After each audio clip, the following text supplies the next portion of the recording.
Good afternoon, and just before we start the formal part of the special meeting of council, I just would like to welcome our new CAO, Peter Augustus, to council chambers formally, and the seat's yours, so we'll go on from there, but I just wanted to do that. So we have the approval of the agenda.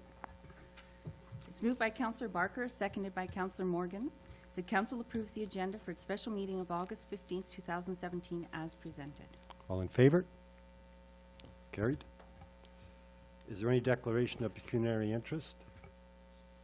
None declared. Petitions and delegations. We have Town Planner Ashley Bilodeau. I think you're going to take the floor now, Ashley. Yes, thank you so much.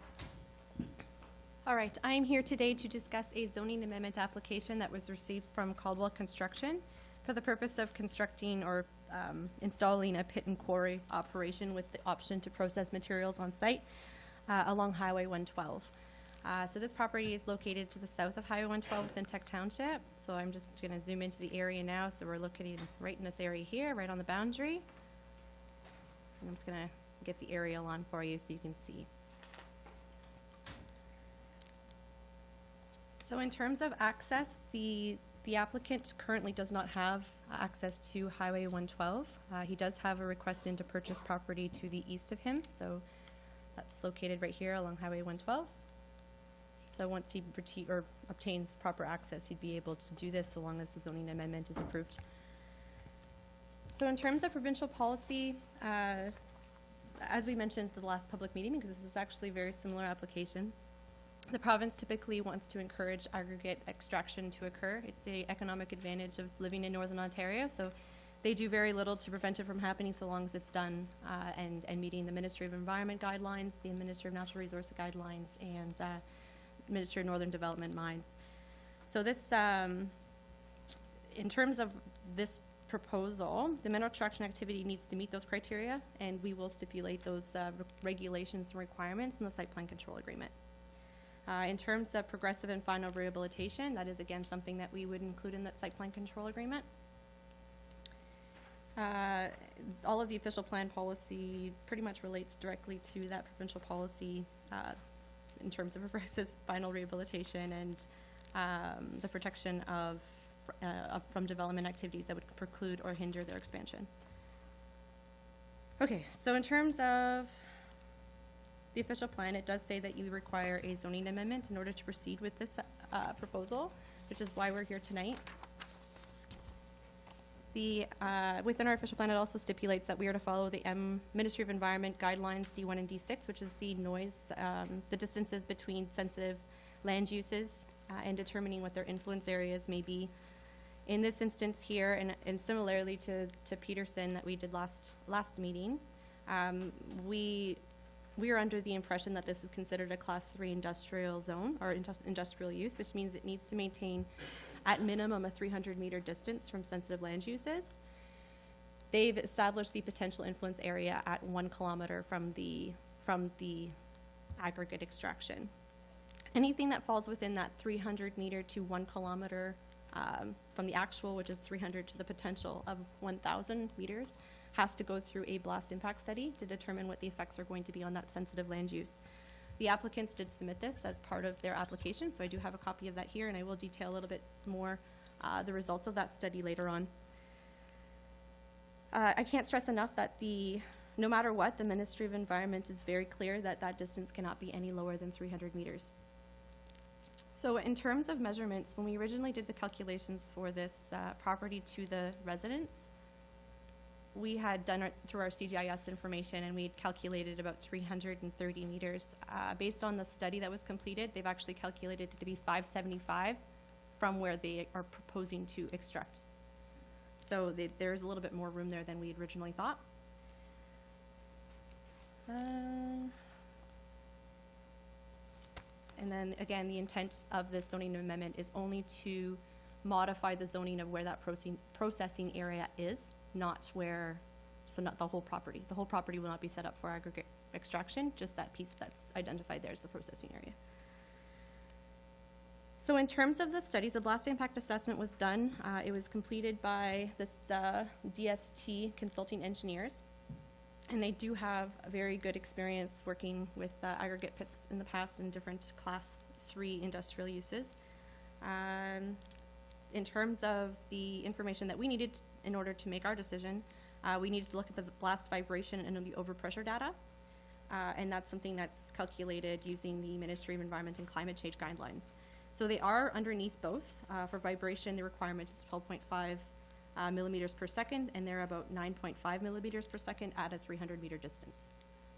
And then the overpressure at 128 dBs and the predicted amount at 300 meters away is 107 and 71 dBs. So they are under based on that 300 meter radius. So the study also took into account calculations of setback distance from fish habitat, because that's another thing that comes into play because there is a creek to the west.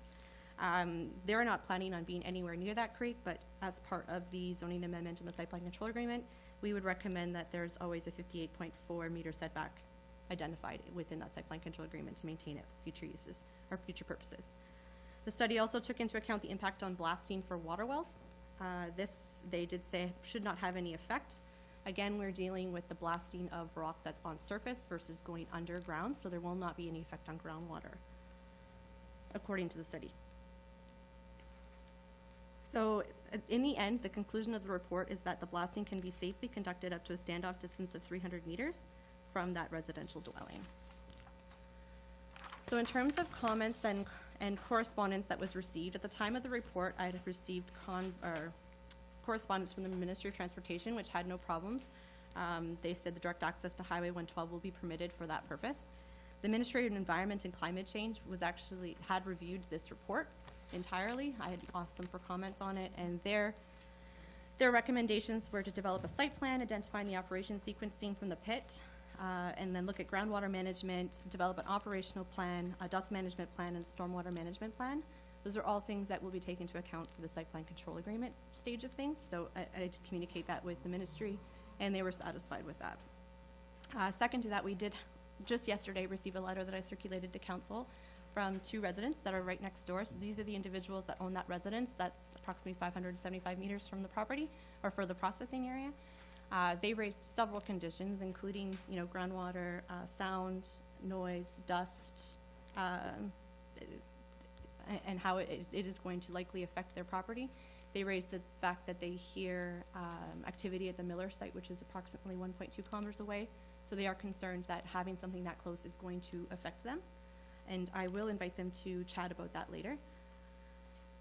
In terms of the Planning Advisory Committee meeting, we did hold a committee meeting on Thursday.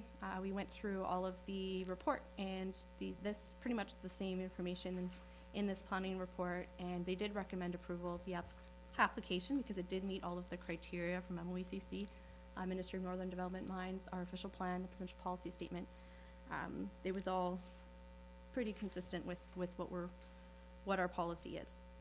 In terms of my recommendation, from a professional standpoint, Mr. Caldwell has completed what he needed to in order to proceed. He has provided us proof from a consultant that 300 meter buffer can be maintained. The house is 575 meters away, and it will stay 575 meters away based on the fact that we are only rezoning the portion of land that's for processing that's identified there.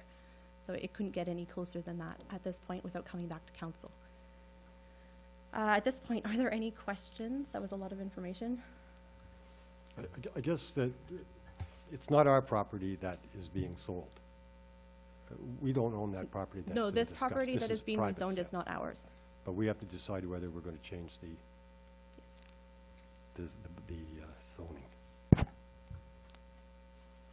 Yeah, I sit on the Planning Advisory Committee, and we made this decision last Thursday for the recommendation, and additional information has come to light since that point in time. And I mean, from a purely theoretical point of view, I was prepared to endorse the recommendation, but this is a rare instance where I would prefer to have some additional information before I make this decision, or I vote on it personally. I'm not comfortable tonight making that vote in light of the recent information that's come to light. I'm just not comfortable. Councillor Shamiard. Yeah, last time when we talked about the other ones, and remember, Ashley, we thought, we were wondering about that house too, how close it was from the Miller pit. And now we want to put another one closer? Like, those people moved there 5 years ago and it was nice and quiet. Now we gotta put a pit there, 500 meters from their house. I thought last time it was 1.5 was the line. Now, like, we're getting closer and closer. Was not 1.5 last time? We had to go something, because we measure from, I can't remember, Chad's house to the pit. It was 1.5 kilometers, and that seemed to be the line we wanted. No, it's 1 kilometer radius, it's 1,000 meters is Okay. what you need to be away from in order to not do this study. Okay, and So then if you're within decide- 1 kilometer, you need to do this study, and you can't be any closer than 300 meters. That's the same thing with Chad. Chad, I think, was 670 some, or 870 meters away, I think, when you were looking house to where the extraction was taking place. Yeah, but at least it was across the street. And to the north, yeah. Yeah, in the north. Yeah, I'm like Todd, I don't know if I would vote for this. I mean, it's really close. And what happened if we say no, for example? Like, I remember last time we didn't do it, so if we say no, they could come back and we So- would have to go to court, I guess? Yes, well, not necessarily. If we say no to this zoning amendment, the applicant has the ability to appeal the decision within 20 days to the Ontario Municipal Board. There's a $300 fee associated with that application. And at that point, it would go to the Ontario Municipal Board, and we'd have to fight it in court. Okay, and if we say yes, what's the person living there, what can they do? They can also appeal. Well, To then the Ontario they Municipal have to pay. They have to pay the $300 and process it. Neither of the applicants require a lawyer to fight it. It's recommended, but not necessary. Thank you, Ashley. Councillor Kiley. Yes, Ashley, in the site plan agreement, one of the concerns I have, if this is approved, is a 24/7 operation. And I would like to see that limited from 7 to 7. And I guess one other question I have is, although Mr. Pedersen we were discussing this, I still have some concerns. We're going to have 3 quarries here now. If they're all operating at the same time and crushing at the same time, that noise level and dust level, what effect that might have, and do we have any control over that? Well, the control you have is to say yes or no to this application. I'm not sure whether that would, I'm not sure whether the likelihood, and I'm sure Mr. Peterson and Mr. Caldwell can comment on that, of all 3 running at the same time. That's probably very unlikely to happen, based That on the was fact his that comment. Caldwell and Peterson both mentioned that the processing is likely only going to take place once every couple of years.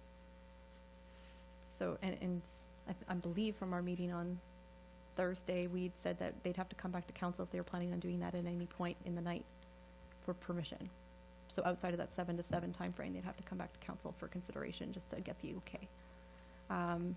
Like I said, I don't think the likelihood of it's happening is going to happen, especially with the site plan control agreement drafted the way we have it.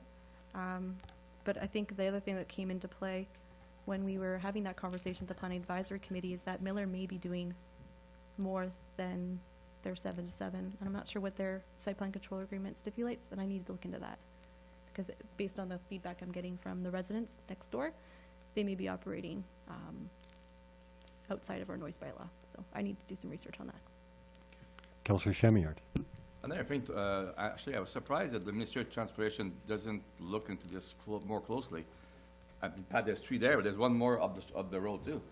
There's trucks on that road regularly, and that road will not last. I mean, I'm sure it was not built to carry 60-ton or 100-ton trucks.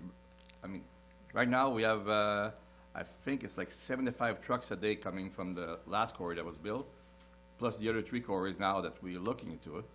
I mean, this is ridiculous. I mean, they should be on that. I mean, I don't know if they know all this, but they should. They are circulated to every application. So they've been circulated on the Miller one that happened a few years ago, and then they've been circulated again on the last two because we have to provide notice to them. And the other one that's been built close to No. Highway 11, who owns that one? Miller? Oh, down south on Otto, in Otto Township, or? Yeah, it's in the Oto Township. I'm yeah. pretty sure that's Caldwell. Caldwell, oh, they own that one too? Yeah, and I think Peterson has one as well. Don't you have one at the south of Highway 112 and 11? Don't you have one there? No? That's Caldwell. Okay, sorry. Like, oh, my Lord, we went from 0 to 4 in a year.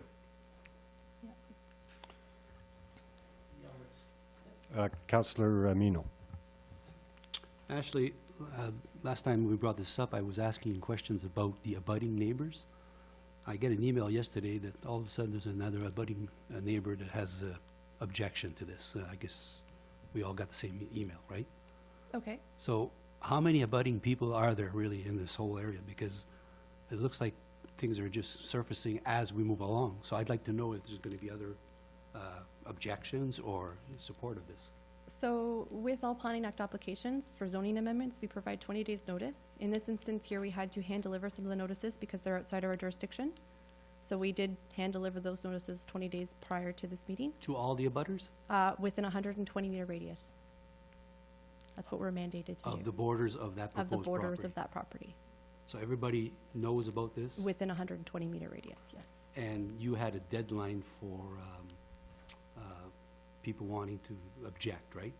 There's no deadline. Today, while you guys make a decision, would be the deadline. Okay. But we invite them to come to this meeting or provide written correspondence. The entire municipal board will not consider anyone's appeal if they haven't been present at the public meeting or have not provided written comment. Because in your email that you sent us, it said that one of the gentlemen, I guess Mr. Wallace, was asked to attend a meeting and he Yeah. was invited to. Were the other people invited? Yeah, that's part of the notice of So public they meeting. received that invitation and you had nobody respond at Nope. that point? The only individuals I've had respond to both of them, so Mr. Peterson's application was Chad Wallace, and then the other one was these individuals here. Okay. Now, my other question is, this is conditional upon us selling land, right? No, not necessarily. I For mean, access? if he could find a different way to get in there, he could continue to do it. No, but did you say we had to sell him a parcel of land for Yeah. access to Highway? That's Six- his plan right now, is to get Yeah. the property from us, and we're in the process of doing that. Yeah. The secondary option is for him to go see his property owner to the north and Okay. work out a deal there. Okay, but if we had or if the land was asked for us to sell, Yeah. we have to offer that land to the abutting neighbors, don't we, in our sort of general disposition of land? Only if it's a laneway, I believe. I'd have to look into the details of that one a little Yeah. bit further. I don't know off the top of my head. Usually when it comes to mining claims, I don't think we've ever, No, it's on I'd our have to look property. into It's it. on town Kirk Lake property, isn't it? yeah, that property is town of Kirkland Lake. You're Yeah. saying to sell it, we have to notify Yeah. adjacent property owners? Well, we have to offer it to the abutting neighbors, I thought, or at least advise them that it's for sale, or it's vacant, or, what is it, surplus? Yes, so we declare surplus and we offer it for sale in our surplus lands list, and we put that in the municipal update or classifieds, whichever way to get that notice out there. We also provide notice of intent to sell at the council meeting. That has to happen 5 days prior to the sale. So that's our typical process right now. In Yeah. terms of selling surplus land, like a mining claim or a lot, I'm not sure there's a requirement to notify public or neighboring property owners. That's typically when you're dealing with splitting laneways or road Mhm. allowances. But in theory, an added sort of stumbling block for, I guess, the Caldwell people would be for them to get outbidded for the land that accesses Highway 11, or whatever the highway is. Yep. Yeah, if that happens, well, he couldn't operate there if he didn't have access. He needs access in order to do it. Yeah, that's what I'm saying, again, my original statement was, it's conditional upon the sale of that land for access, unless you said Yes, you unless go he to goes another north. Mhm. abutting neighbor. And it'd have to be illegal, it'd have to be something in writing to ensure that he has proper legal access. Okay. To get in And the couple, they're here tonight Yeah. they're gonna speak here? Yep, so that was Because- the other thing I was gonna say. We have Mr. Is it? Caldwell, and we also have the neighbors that are here Oh, okay. to Oh, sorry. You're- okay. comment. Yes. It's, Uh, it's just that, it's the timing of this stuff. Like, Yes. I just digested this email yesterday, and we have a delegation today, Mm-hmm. and I'm with Todd on this one. I don't think I'm prepared to make a decision Mm-hmm. tonight. I would prefer getting a delegation and hearing both sides, and then digest the stuff and go from there. Yep. That's how I And feel. this is something I just addressed with Joanne today as well. That it's too quick. We're getting comments the day before, and I'm not getting a chance to review Exactly. them and provide professional feedback on it. So it is something I suggested. Perhaps we modify our process a little bit to allow for us to do this public meeting and not hear the bylaw right away. You know, do your public meeting, get the feedback from the public, write a report 2 weeks later, and Yeah. pass a bylaw based on that report, taking all that feedback into account. The previous direction's always been to not halt development and see it push forward, so. So we procedurally use- speaking- Yes, procedurally, We'll entertain this change tonight and not a motion? the bylaw will be presented at council for Tonight? consideration tonight. Yeah, that's typical for zoning amendments for us to do that. So if I wanted to act according to what I just told you about deferring, I would defeat it? Yep, And you would then- defeat the bylaw, or you just defer it, sorry, you would defer it, Or not defer. defeat it, yes. Okay. Yeah. Thank you. Yeah. Councillor Barker. Actually, the railway, who owns, is that part of Ontario Northland's Yep. railway system? Have they been informed Yep. about? And no concerns from Nope. them with blasting that close to the, Nope. We circulate them as part of we're required to, if we're within a 300-meter distance of a railway, we have to circulate to them. interesting. Okay, thank you. Councillor Kiley. Yes, Ashley, the official plan states the town of Kirkland has potential for aggregate extraction. There's a limited amount of aggregate resource companies currently operating. We now have 4. I thought there was 3. Now there's 4. What is the limit? What's stopping 5 more companies from coming in here?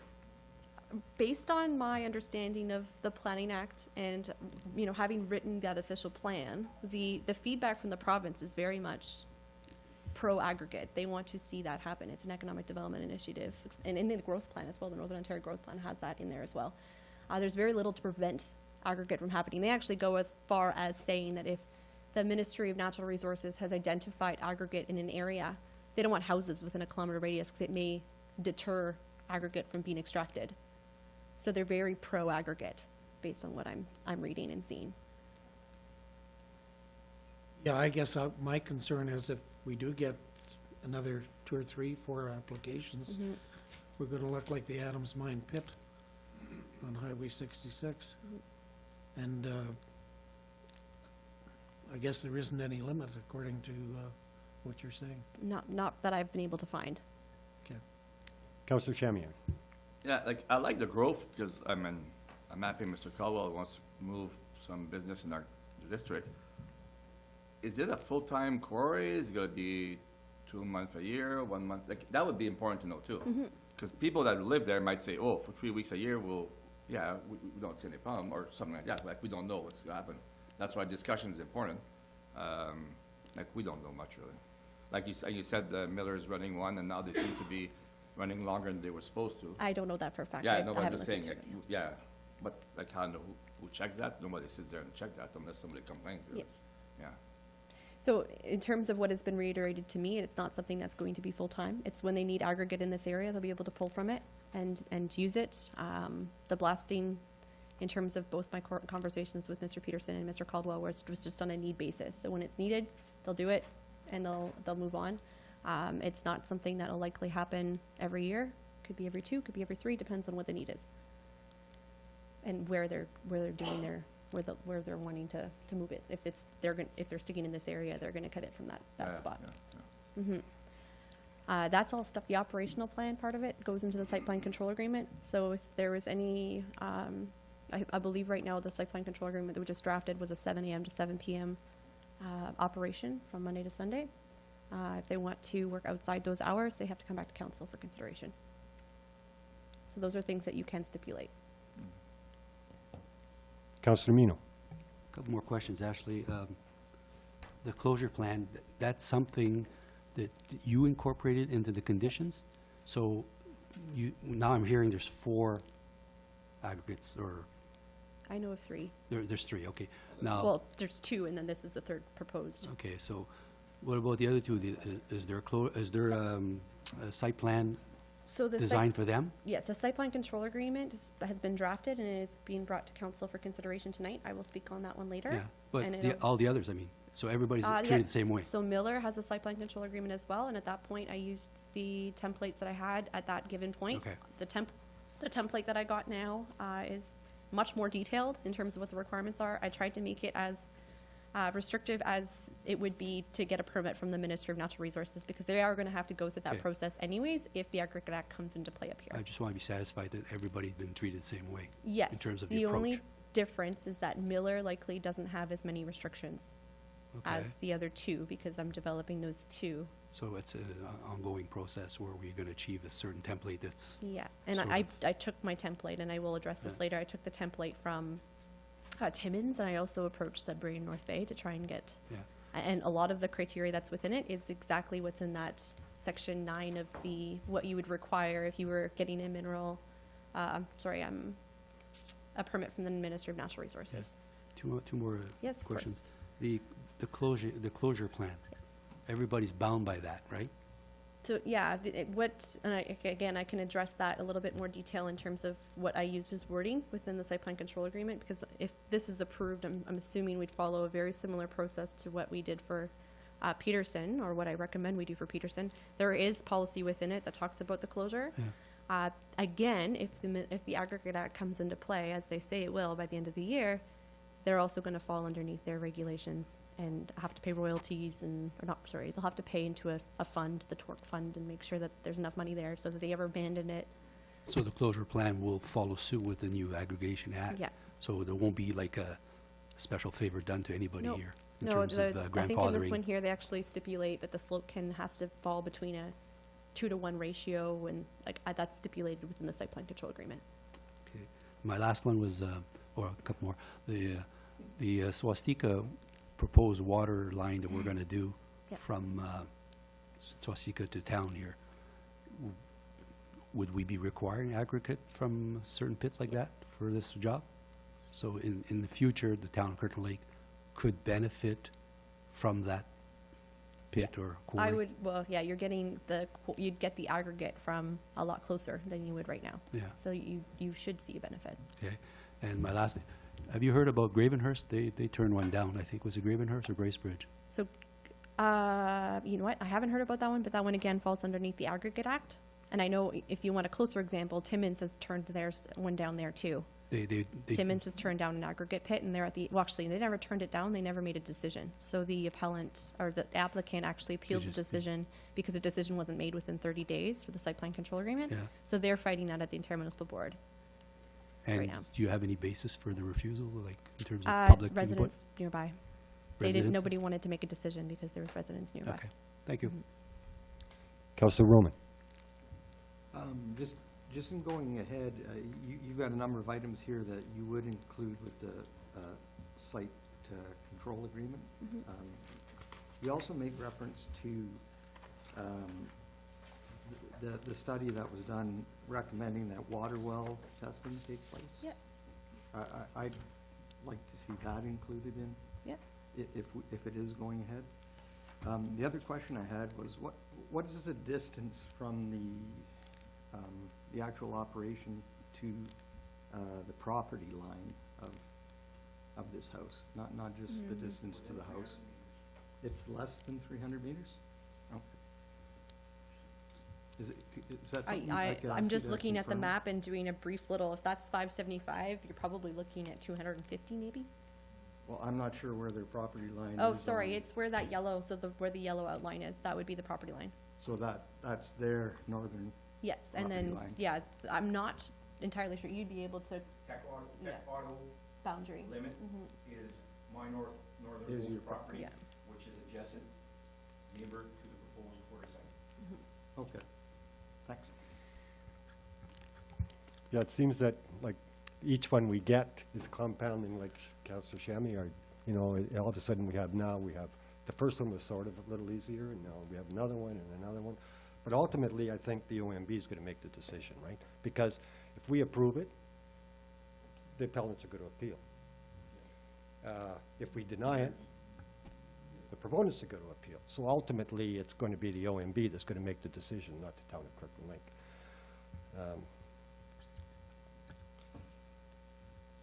I don't know if there's any more questions. I tend to agree with Councillor, certainly Councillor Mino, or Councillor Morgan sitting on the Planning Advisory Committee. That's why we have council members on there too. And you know, his thought is that more information has come up since their meeting. There seems to be some reluctancy. So if we deny this, then it'll go to the OMB, and the OMB will make a decision, and that'll be, and everybody will be bound. So our decision really makes nothing, means nothing, does it? But, I mean, we can defer it, or we can vote on it tonight. If we vote on it tonight, you know, it's in the regular. But can we vote to defer it? Would we vote for that here? Not here. Well, if we want to defer it, what information are we looking for if we want to defer it? Give us more time to think about all the information that we have? Is that sort of what I'm... Through you, I would really, I think it's probably beneficial to hear from the neighbors. Yep. So that they can Yeah, of address their course. concerns, and then Yeah. have Mr. Caldwell comment as well before we. Oh, yeah, for proceed. sure. Just Oh, yeah, different- I'm not leading No, us to I'm the just- end. I'm just That saying, might trying to help. summarize what council's That might saying. help bring us to conclusion on what we need if we defer it. Yeah, if we're or able to hear from them. deny it or approve Yes, it. yeah. Wait, good with that? Okay.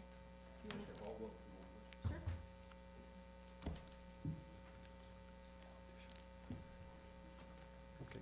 This is his first time. Warmed it up for you. Good afternoon. Okay.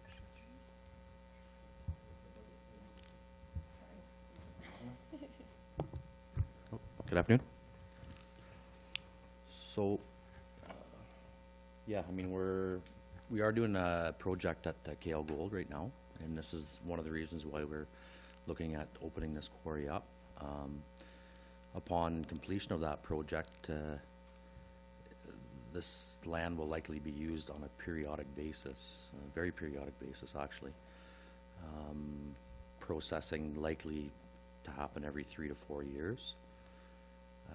You're not going to see the quarry from the actual highway or any sight lines, because we are actually, the access road that we're proposing to put in will remain vegetated. So you're really not going to see anything from the highway. Impact to the local neighbors, there will be some noise obviously during operational hours for the time being, but then once the quarry goes dormant, then they won't be affected at that point. As Ashley had mentioned, there's lots of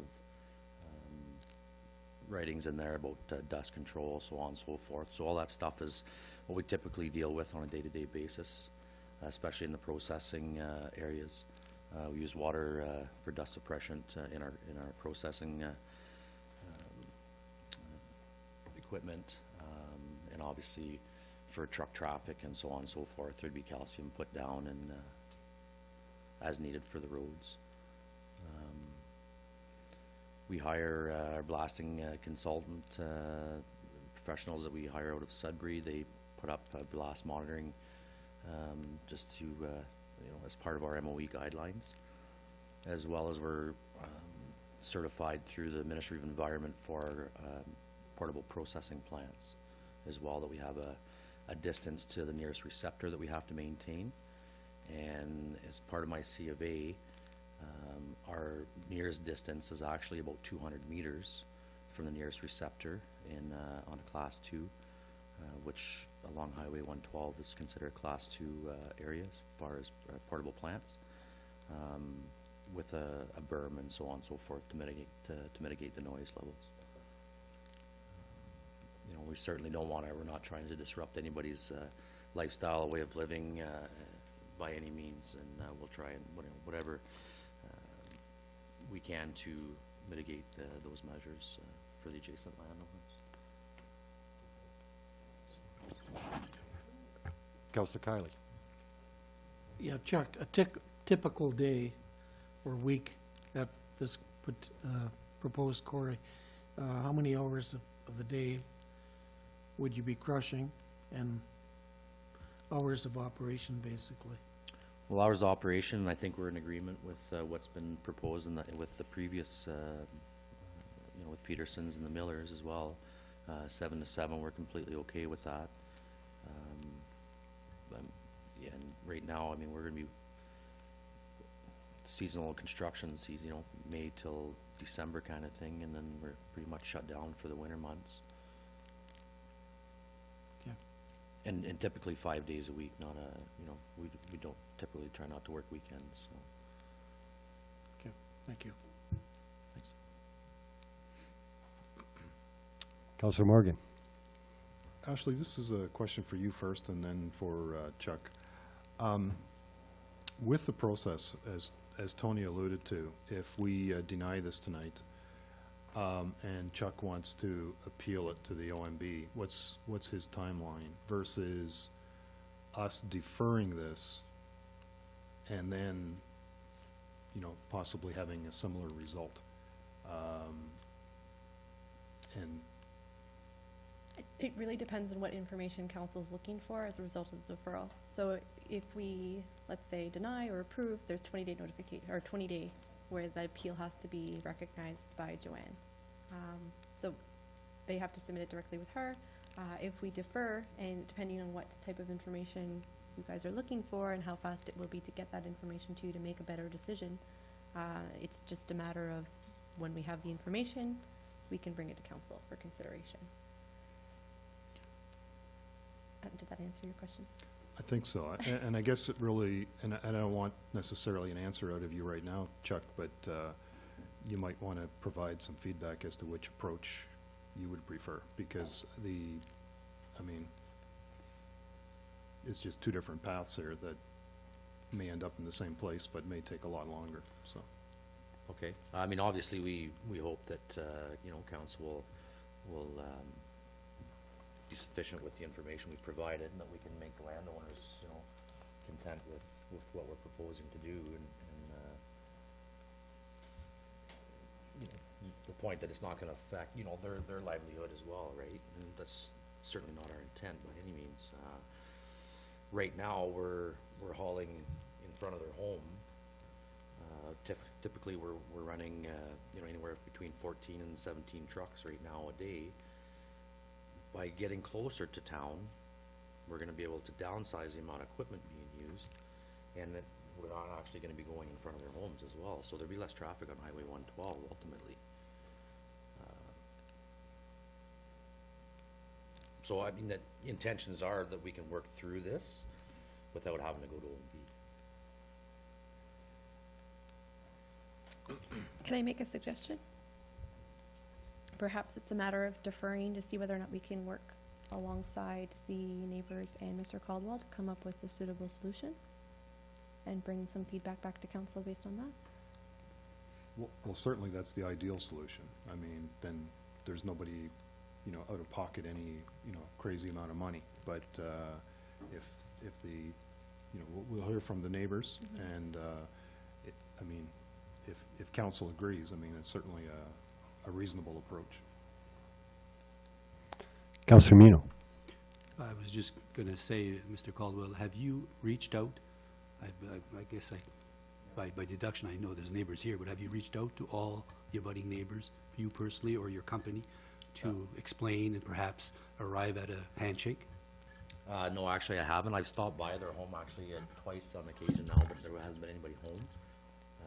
We've generally been working around the South Y area, so I haven't been. So you have made no contact? You have made no contact with any of the neighbors personally? Not as of yet, no, I haven't made As a sort personal of contact, no. As a gesture of goodwill? Not yet, no. Okay.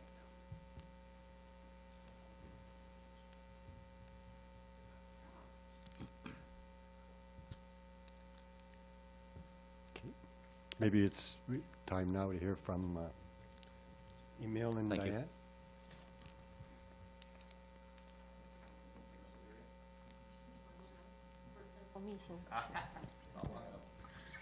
Okay, I'm not used to it. I'm French, so sorry about my English. I'm gonna talk for my husband. He may come by himself. My husband, I'm gonna start by explaining a bit of his story. My husband is a veteran. He served 22 years in the Army infantry. Okay, it has nothing to do with the council, with everything, but it is related to his mental health. He suffered from PTSD since 2014. After we bought this lot in 2012, this mental health issue happened.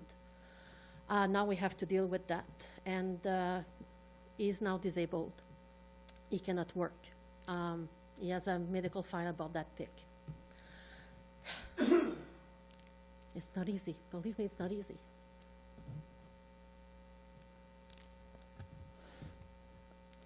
We bought this piece of land. It was our dream we are together for 26 years. We bought this piece of land to build our dream house. I don't know if you saw the house. It's a big wood house, 10 by 10 timber beam. It's not fully finished because of his mental and health condition. He has also physical injuries that he has to deal with and everything. So we take our time and we finish this house. So this is our dream. We dream about this house since maybe 1999, 2002, approximately. We put the money aside in order for us to build this house. So we found this piece of land, quiet and nice. We go hunt, we hunt on this piece of land. We try to go fishing on Murdoch Creek, was not very, very smart. We have 3 kids, 19, 10, and 6. This is our dream house, and now he is sick. Okay, now he is sick. It is not related to, it has nothing to do with all of you here, but it is related to me as a wife, as a mom, and as his caregiver. I was working at Veterans Affairs, and I'm on sick leave for 3 years now because it drained a lot of energy, and I cannot have a full-time job anymore. Having this quarry beside us, if we would not have any experience of a quarry close to the house, the one on the Murdoch quarry, whatever the name, the Miller one, it's 1.2 kilometers from our house. If we would not have any experience of noise, the blasting and everything, if we know in advance, because you can understand as having he has a health issue with all that, but it's also a health issue on the noise on a daily basis, or like the truck, the whatever beep beep beep, and the dust and everything. The dust is not related to his health; it's related to our quality of life. Having him is peace and quiet. He would not be able to live in the city. Like I have a neighbor close by, he can't. He's not the only one in Canada. Believe me, a lot of veterans, if they have neighbors, good for them. He can't. Believe me, he just can't. So having a quarry beside us as neighbor, no, we don't agree. I honestly, as a mom, as a wife, and as a caregiver for my husband, it's gonna be hell in the house. And believe me, I can give you a lot of explaining if you want. I can give you on a daily basis how it can affect him. I can give you details. I don't mind doing that. We have plenty of time. But believe me, I am not even lying. I'm not here, as my husband Emil and I, we are not here to cause trouble to Mr. Caldwell or Peterson. We are not here to cause trouble. We honestly talk about health issues and noise issue for even our kids, our family. We are regular people. We're not millionaire. We don't have a lot of money. Okay, well, we're gonna sell this house and build another one. That won't do. I mean, it's our life that is going through hell right now, and I'm not even lying. And you have no idea how difficult it is for me to speak. And having him in this room right now, that quiet, it's a miracle. Believe me. He's not a madman. He's not good. He's not crazy, but he's sick, and you have no idea what tonight is gonna be in the house. And every time that he has a disturbance, my job is to calm him down. So that's why we bought this property, because he needs calm, tranquility, and he grew up here. His mom and dad still live in the city. I think, well, in Kirkland. He grew up here. He said, we're gonna move to Kirkland Lake. Nice place. Okay, with 3 kids, we arrive here and blah. See, he's a man from this place. He's a good man. He served this country. Maybe it is not related to a huge company, it's not related to the town, but it is related to us. How can I say that? Family, it's us. It's only us, the 5 of us, husband, myself, and the 3 kids. But it's us. It's our money, it's our land, it's our peace and quiet, our health. We don't think that Mr. Caldwell do it on purpose to disturb us. We do, and we are not here to cause any trouble or just to do that just for fun. What I am saying is the truth. I'm honest, and we're gonna fight. We're gonna fight this to the end. And I'm gonna tell you something. I don't know if I should say that. I don't know if it's gonna change anything for you guys, Mr. Caldwell. My husband said, this is our property. We can build whatever we want. We're gonna build a house right beside there. And we have a file. It's gonna be a retirement house for him. Whenever he needs some tranquility and he doesn't feel fine. And it was also suggested by his psychiatrist to build something. We're lucky we have 40 acres. He can build I'm not fine, Diane, I'm gonna live there in the wood for about 5 days or 6 days. I'm gonna come back and I can go check on him. 40 acres, I can walk that. I mean, it's not 40 kilometers walking. So it was suggested that he could do that, just kind of a plan to help him. And now he said, you know what, it was suggested, and you know what, Diane, I'm gonna do it. And right beside, we can build it wherever we want on the property, and it's gonna be done, and it's gonna be closer. We don't want to cause trouble, but we want our peace and tranquility. And we cannot afford to sell this house and lose money. We can't. And if now we would like to sell, who's gonna buy this house? We know it's a nice house, it's big, it's huge. We know it's beautiful. How many people stopped and made us offer? A lot of people stopped. They would like to buy this house. And you have no idea of how much money they would like to pay. And now, do you have any ideas of how much we lose? From the beginning, we lose on the money side, and we also lose on the health side. And we bought this house so the kids can grow up, live in Kirkland Lake, have stability, because we were transferred from a military base to another. He went 5 times overseas. He went to war in Afghanistan. He was infantry.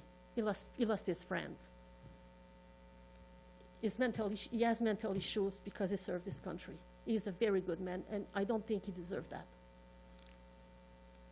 And having him to talk here is going to be his decision, but I know it's going to be tough on him, and it's going to, everything that we go through right now doesn't help him, and doesn't help the family at the same time. So I don't know if it's going to change anything, but we do believe that we are people.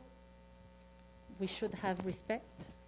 We should have been respected, and if we would have known that a quarry would have buy this piece of land, we would have buy it first in order to have frickin' tranquility. I'm sorry for my language, but this is pissing me off. And I could say more bad things in French, but I'm gonna try to be, I try to keep smile, I try to be positive, but it is asking a lot to regular people, mostly one with a disability, permanent disability. He is only 44. He has to find leisure because he cannot work. And I do think, honestly, it deserves respect. So. Well, as speaking for your family, I think you're doing a very good job. So, I don't know, I feel like I'm gonna blow, but yeah, doing a very good job. Just if you have any questions, feel free to ask, and that's what I had to say. And hopefully it's gonna be taken under consideration. I think what we have now is we have a better understanding as to why you don't want the that And it's not just for fun, property- it's just Yeah. not for, think we have nah, it no, better. no, no, we cannot fight, you cannot fight like this every day. We run away from fighting. He can't. Even if he would like to, he just can't. We are regular people. We just want to stay regular people and not fight every day. That's what we want. That's what we need, and we don't want to lose any money in this, and we don't want our mental health to get worse. It's already tough. Believe me, he has a medical file that thick. We don't want to have it aggravated. Does anyone have any questions? Or I think we, Councillor Barker? One of my concerns was about the enjoyment of their property and the quality of life. And even with the 575, if there's hunting going on, that's not safe to have a quarry there to begin with, depending on how thick the bush is. And it seems to be, I can understand, empathize with And the, if I can say something, we found out that the quarry is gonna be, I'm not an expert here, but even though I don't know how to use that thing, but the quarry is gonna be higher than the house. So anything can happen, like, okay, it should not. A big rock can happen, we can get injured. Like, doesn't need to explain like, for 20 hours, like it could happen. We saw that in the past and but that's what we found out, it's gonna be higher. And can you imagine the noise? Miller paving is 1.2 kilometers, and there is some, I don't know how to say that, but some things that can cut the noise. There is nothing that will cut the noise from this quarry. And even if they say that it's gonna run maybe few times a year, and whoop, we need more, we're gonna go, anything can happen. I don't say they have that in mind. I don't say they are bad people and they're lying. I don't say that they're lying, but maybe with time it's going to change, and we don't know, and we're going to suffer from that. And we cannot afford to lose money on this house. Geez, it's our life. Yep, no, and thank you.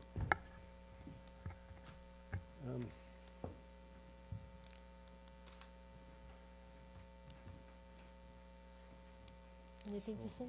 You okay? Thank you. Well, thank you very much.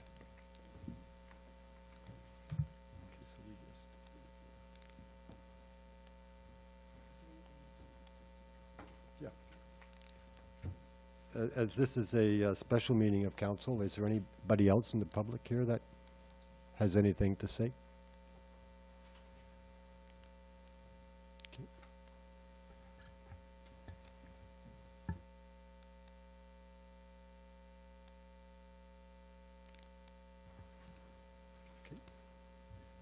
So, any other questions from council? None? So we're going to adjourn this meeting, go into our regular meeting of council, and that's where a decision will be from the town. It's not the end decision, but it'll be a decision from the corporation. So I have a motion that's moved by Councillor Morgan, seconded by Councillor Barker. The council adjourned its special meeting of August 15th, 2017 to a regular meeting of council. All in favor? Carried?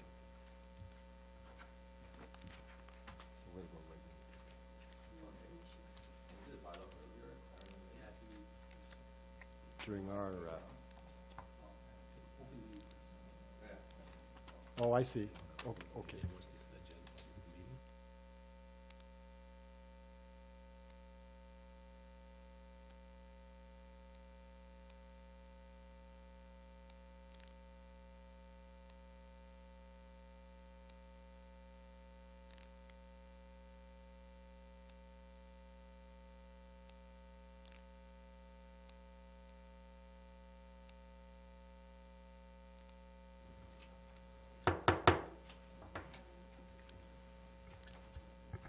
So good afternoon and welcome to the Corporation of the Town of Kirkland Lake meeting of council held August the 15th, 2017.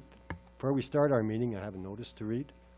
At its meeting of September the 5th, 2017, council will consider bylaws to sell part of mining claims 1355 and 6730, parcels 357 and 3686, GST or CST Archer Drive. Number 2, selling the mining claim L16653, parcel 5800 CST on Highway 112, access to road. And the third item will be amend council's procedural bylaws, bylaw 15-075. So we'll start our regular meeting with a moment of silence.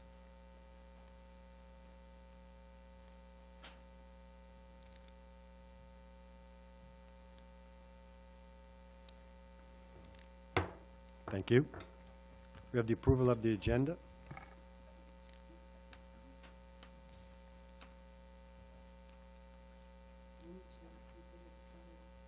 The bylaw. So Should we're we going bring to, it up we can. number 3? So there's gonna be-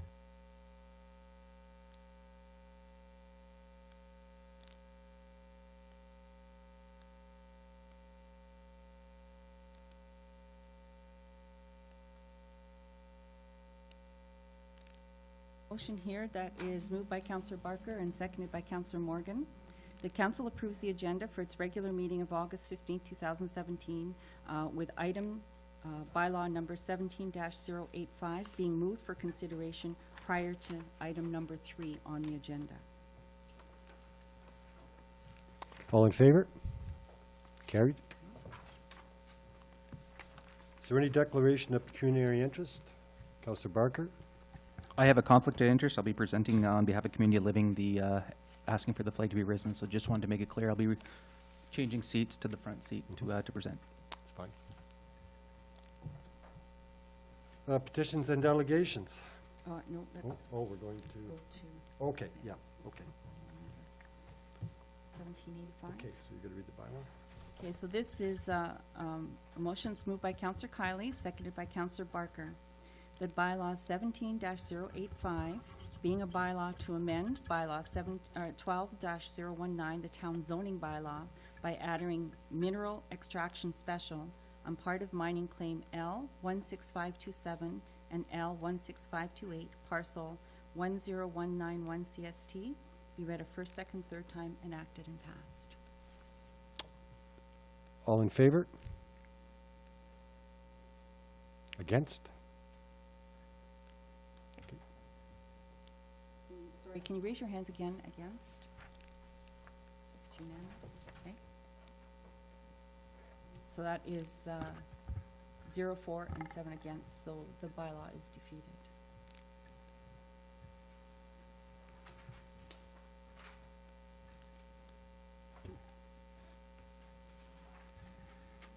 So the next item is under petitions and delegations. Councillor Barker, you're going to be speaking on behalf of Community Living.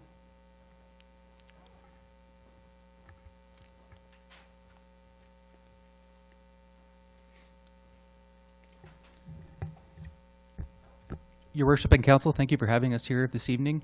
Back in April, I believe it was the meeting of April 13th, you passed a resolution to declare May Community Living Month.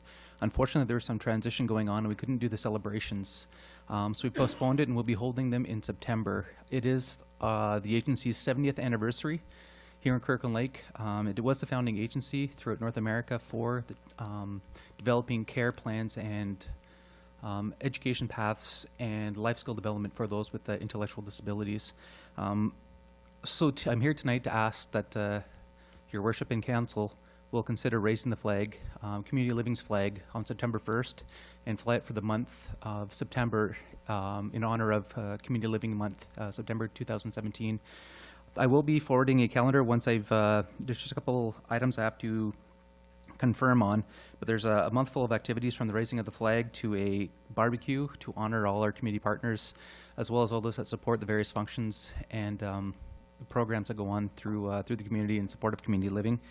There'll be a community yard sale, book donation, volunteer appreciation night, kids movie, and then some celebrity games, which will include a celebrity bowl-off as well as celebrity basketball game. So please keep an eye on your inboxes. You may be receiving invites. So with that said, I turn it over to council for any questions. No, just to certainly say, you know, community living has certainly been a big part of this community for a lot of reasons. Of course, on the economic side, provide over 100 jobs. do a lot of their business in our community. And certainly they provide an excellent service to the residents as well as their families. So we're certainly privileged to have community living in our community. And we'll do the vote for. Thank you. So I have a motion that's moved by Councillor Morgan, seconded by Councillor Mino, that council celebrates Community Living Kirkland Lake's 70th anniversary, and that council approves the flying of the Community Living flag at Town Hall during the month of September 2017. All in favor? Carried. Thank you very much. Thank you.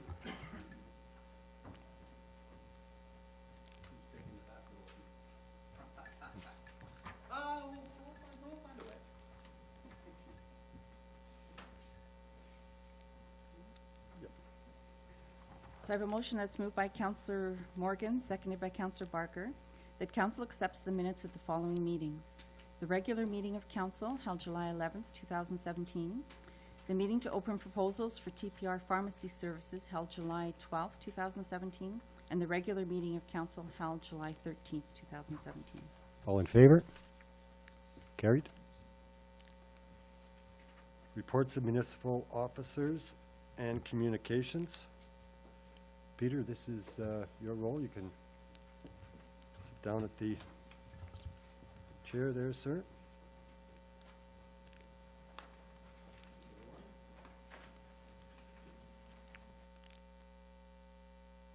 Just ensure the green light is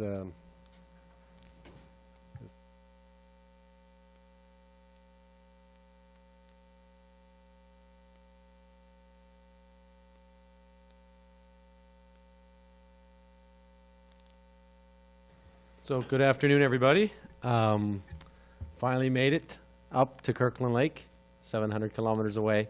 I finally have arrived. Happy to be here and honored and privileged to serve the citizens of Kirkland Lake. What I've done for tonight is the audience. This is intended to be both a council and through council to the citizens of Kirkland Lake, in addition to a message to the public service of the town of Kirkland Lake.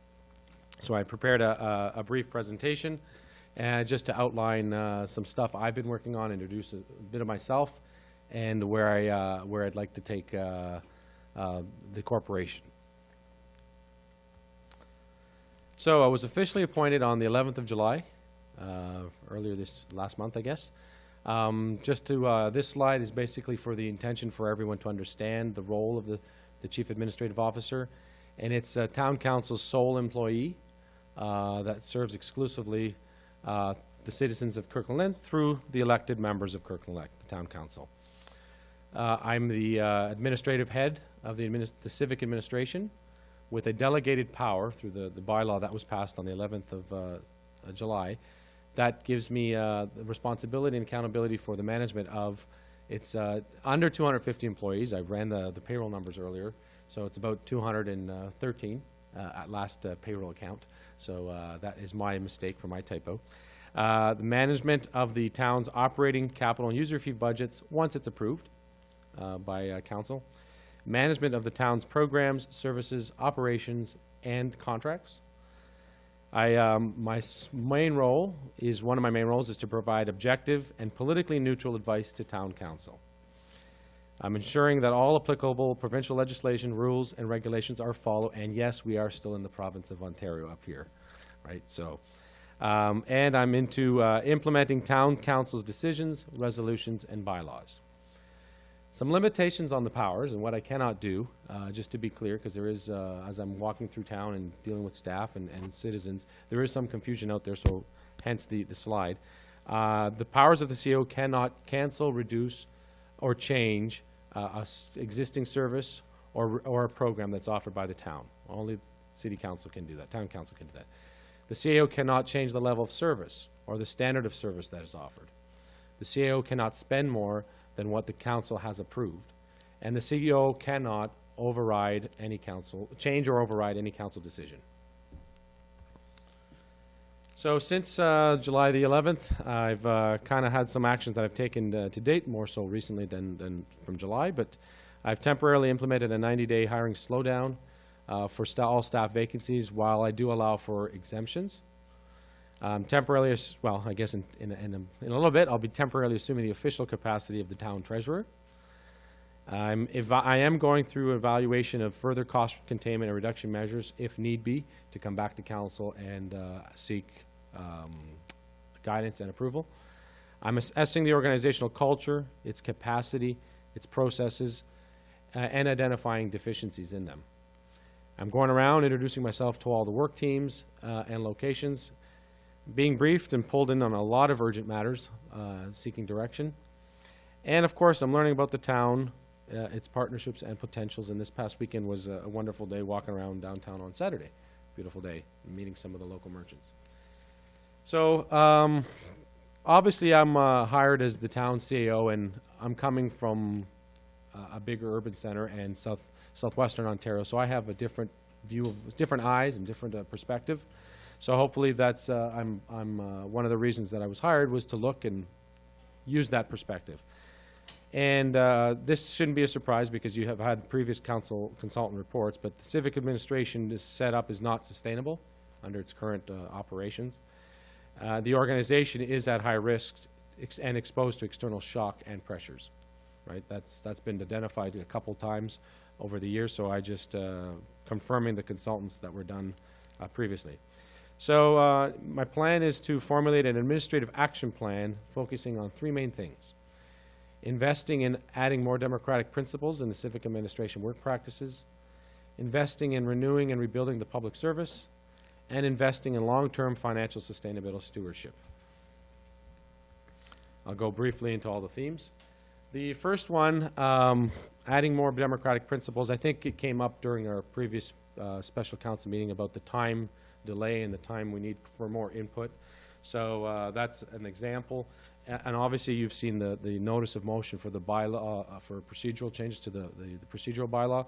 So one of the things that I've been working with our clerk with is changes to council's procedural bylaws, the way we structure and create staff reports, and how we do agenda management for council meetings. The other one that I'm wanting to push is routine disclosure and proactive release of non-confidential information. We are a public agency. You know, 90% of our information is public, so we try to make it as easy as possible and just disclose information as opposed to making citizens go through any hurdles requesting it. The feasibility of implementing a formal public engagement program. Again, that was touched on a little earlier when you had asked about citizen feedback. I think so that is one of my areas that I'd like to work on. Identify democratic equity in all 100% tax-funded services and programs. This is a little technical terminology, but we've got to look at all the programs and services we offer that are on the tax base, on the levy, and see how services are offered to the citizens in the community and the outlying areas. And of course, we need to ask, or my big thing is to ask citizens to participate, come to the table and provide some solutions to the town's complex issues, right? So, and the town has been very welcoming to me thus far. Investing in renewing and rebuilding the public service.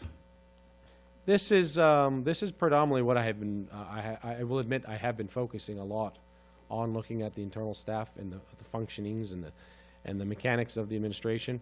So one of the things that I'd want to move on quickly to is map and publish the funding to the existing service levels and service standards.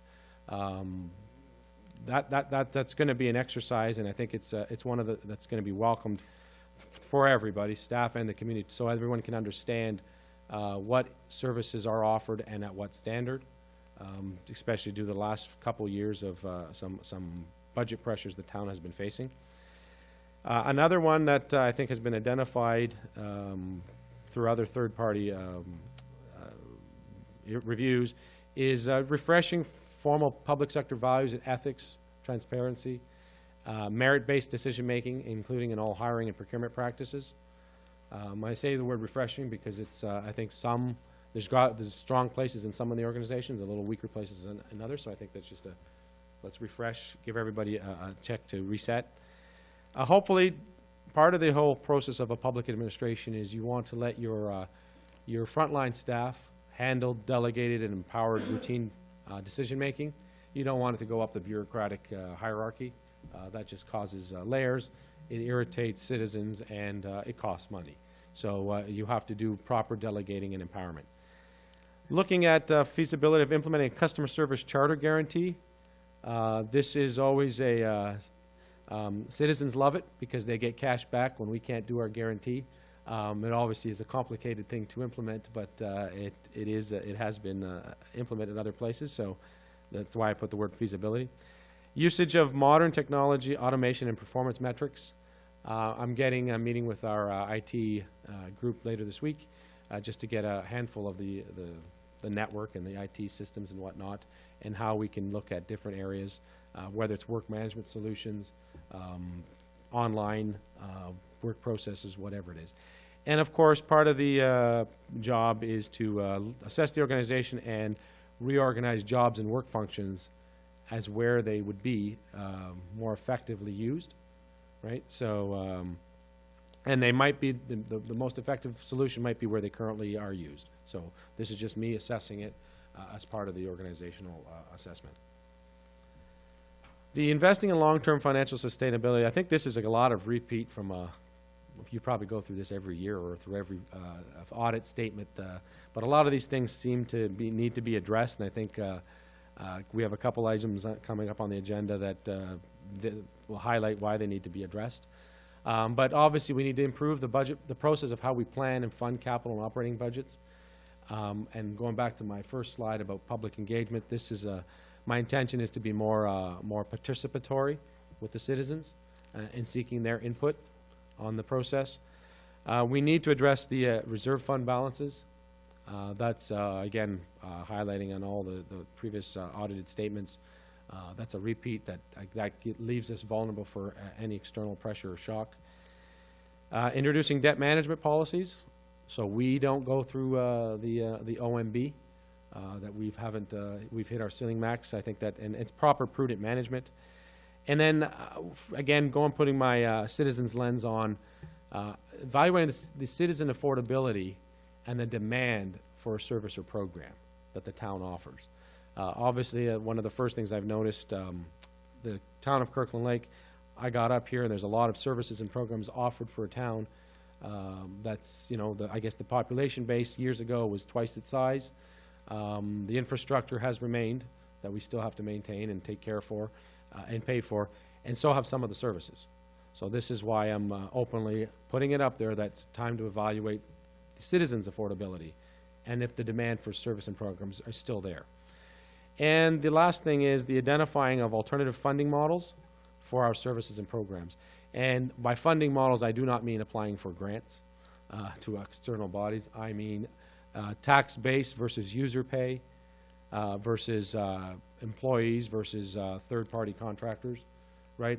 We need to have those discussions openly and publicly and see what is out there. It might be out there, it might not be out there, right? But just posing the question as part of regular due diligence as part of a financial sustainability stewardship. The bottom line, the civic administration can't do this alone, and we will be asking the entire community to participate, contribute, and offer solutions to help us solve these and a lot of other complex issues. So I'm extending my hand out on behalf of the civic administration to any community member out there to come to the table, provide some solutions, and then let's work together to make Kirkland Lake one heck of a great town, if it already isn't. Thank you, and I am humbled to be here as the Chief Administrative Officer of the citizens of Kirkland Lake, and I'm happy to be up in Northern Ontario. Thank you. Thank you, Peter, and we're certainly pleased to have you here in our community. And we look forward to the guidance and direction that you're going to take the community going forward. So again, thanks and welcome to Kirkland Lake. At this point, we don't normally pass bylaws at this point during our meeting, but because we have to appoint a treasurer, and that has to do with item 6C, because of signing authority, we'll have to do the bylaw at this time. So if that's all right with council? So I have a motion that is moved by Councillor Barker and seconded by Councillor Morgan, that bylaw 17-078, being a bylaw to appoint Peter C. Augustus as the treasurer for Kirkland Lake, be read a first, second, and third time and acted and passed. All in favor?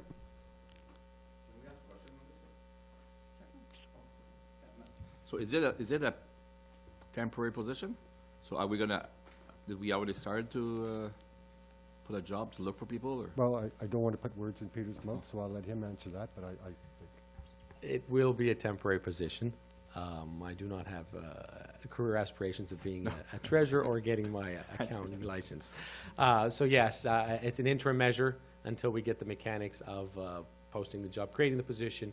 Again, it's part of that 90-day assessment, right, that I want to look at the organization, how best to fit the new treasurer, how to set up the department and whatnot. So, okay. All in favor? Oh, we've already gone through. Any other questions? Okay. Too late? Sorry, Norm. Unless you want. Oh, yeah. So item 6C, signing authority? So this is just changing things, removing the old treasurer, the old CAO, or the past treasurer CAO, and putting in the new one. So this is moved by Councillor Morgan, seconded by Councillor Barker, that council approves the signing policy, which is dated April 15th, 2017, as presented. All in favor? Thank you. Item 6D is the federal gas tax. They could give us a verbal report on the money we received. yeah, so we will be receiving $516,000 from the federal gas tax. In council's 2017 budget approval capital plan, they had already earmarked where the money is going. I'm happy to repeat where the money will be spent on our infrastructure if there are any questions, or if you wish, it's refer to your budget package. But we do have the money already allocated and spoken for, so. Okay, I think there's, for the time it would take to Sure. to show, I think for those that aren't aware of Sure. this. So the rooftop exchanger will be getting $12,000. Transportation services, year 3 of 4-year roadworks plan, and I don't know where the roads are yet, so excuse me for that. They'll be getting $80,000. The airport runway surface repair will be getting $60,000. Allen Avenue to Burnside Drive will be getting about $120,000. In the recreation and cultural services area, elevator modernization will be getting about $150,000. And the in the library, they will be getting a furnace replacement for about $20,000. And public works or physical services will be getting a roof replacement for $75,000. Thank you. Councillor Shamiak. Well, I know who's gonna answer. Peter, he's new here. Will that be all done this year? So some of those projects have started, some have Yeah, not, I know, yeah. to my understanding. I believe the intent is, if it's on part of the 2017 capital plan, some might get carried over. I would Yeah. expect some of it just Yeah. the nature of construction, but the intent is yes. Okay. So the idea is try to do it this year. Yes. Yeah. But that being said, I think every year we Carry some. carry some over for Yeah. different, whether the early winter or something may have happened, but there may some be carried over. Councillor Morgan? Was there any difference in the numbers that we budgeted and what we ended up receiving? It's mostly exactly right on. So, I think they get notice early on this year of what we're gonna receive, and because of the delayed, or the later budget process at Kirkland Lake, we actually have those numbers to populate. Okay, so item 6.2. This was a resolution that we received from FNOM. FNOM is the Federation of Northern Ontario Municipalities. They have been engaged with a few other stakeholders concerning provincial policies that impact the forestry sector. And the Ministry of Natural Resources is about to post the Endangered Species Act, the Species at Risk Guide, which FNOM and its stakeholders believe that will have a negative impact on the forest sector. In fact, they believe that some of the points in the Species at Risk Guide actually go against the Crown Forest Sustainability Act. So what FNOM is asking is that all municipalities please support them in asking the Government of Ontario to delay posting the Species at Risk Guide. And so that's the resolution that we have written up. It is a motion that is moved by Councillor Barker and it's seconded by Councillor Morgan. The Council of the Town of Kirkland Lake supports the Federation of Northern Ontario Municipalities Resolution 2017-12 petitioning the Government of Ontario to permanently delay the posting of the Environmental Registry, the Made in Ontario Species at Risk Guide. Questions? Councillor Morgan? Yeah, I totally support this, and I just want to remind Peter that he's now come over from the dark side, and we no longer appreciate Southern Ontario sticking their nose in Northern Ontario's business, and you'll see that theme pop up from time to time, so. And just further to that, you know, while it's impacting forestry at the present, mining is not too far off.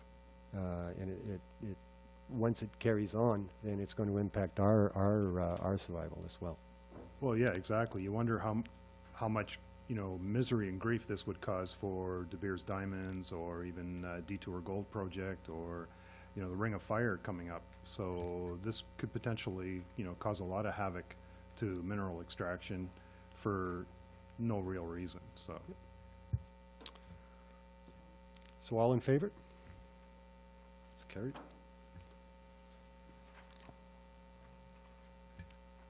Okay, Director of Community Services. Bonnie, you're going to come up and speak to the increased pool construction limit?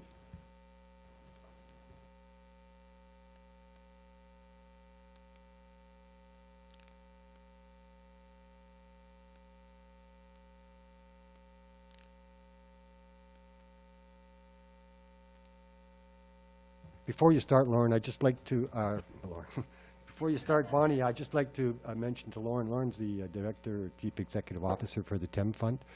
You had your hand up there, and I'm sorry, I in our procedural bylaw, during our regular meeting of council, we don't take questions. No, I was asking one of my presentations, didn't see it written up. Well, that's what I was just whispering to, and this is the first never. I just, Lauren, had you made with our, Confirmed. I didn't call today. Oh, with Joanne? Because Peter said he was golfing with you on Saturday or Sunday, and he said he was gonna be here with you. Yeah, so didn't yeah, bother I hadn't calling yet. but there's nothing. I missed it for the agenda. I knew it, when I gave it clerk, right? Yes. Can we put it on? For, yeah. About 2 weeks ago and confirmed it. The I'm last so sorry. council meeting we were in, so. Can we Okay. put it on for the next agenda? I don't know. Can I'll contact you tomorrow? Can I? Okay. Okay. Thanks, sorry. Okay, no, thank you, and that's what I was. See you later. Thank you.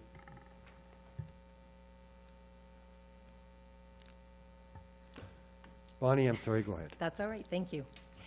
You received on Friday a fairly comprehensive package that showed a chronological itemization of what we've gone through since 2009, so I'm not going to repeat that now to you. What I'd like to do is a high-level summary of some of those things and then highlight some of the financial aspects, because I think that's why we're here today.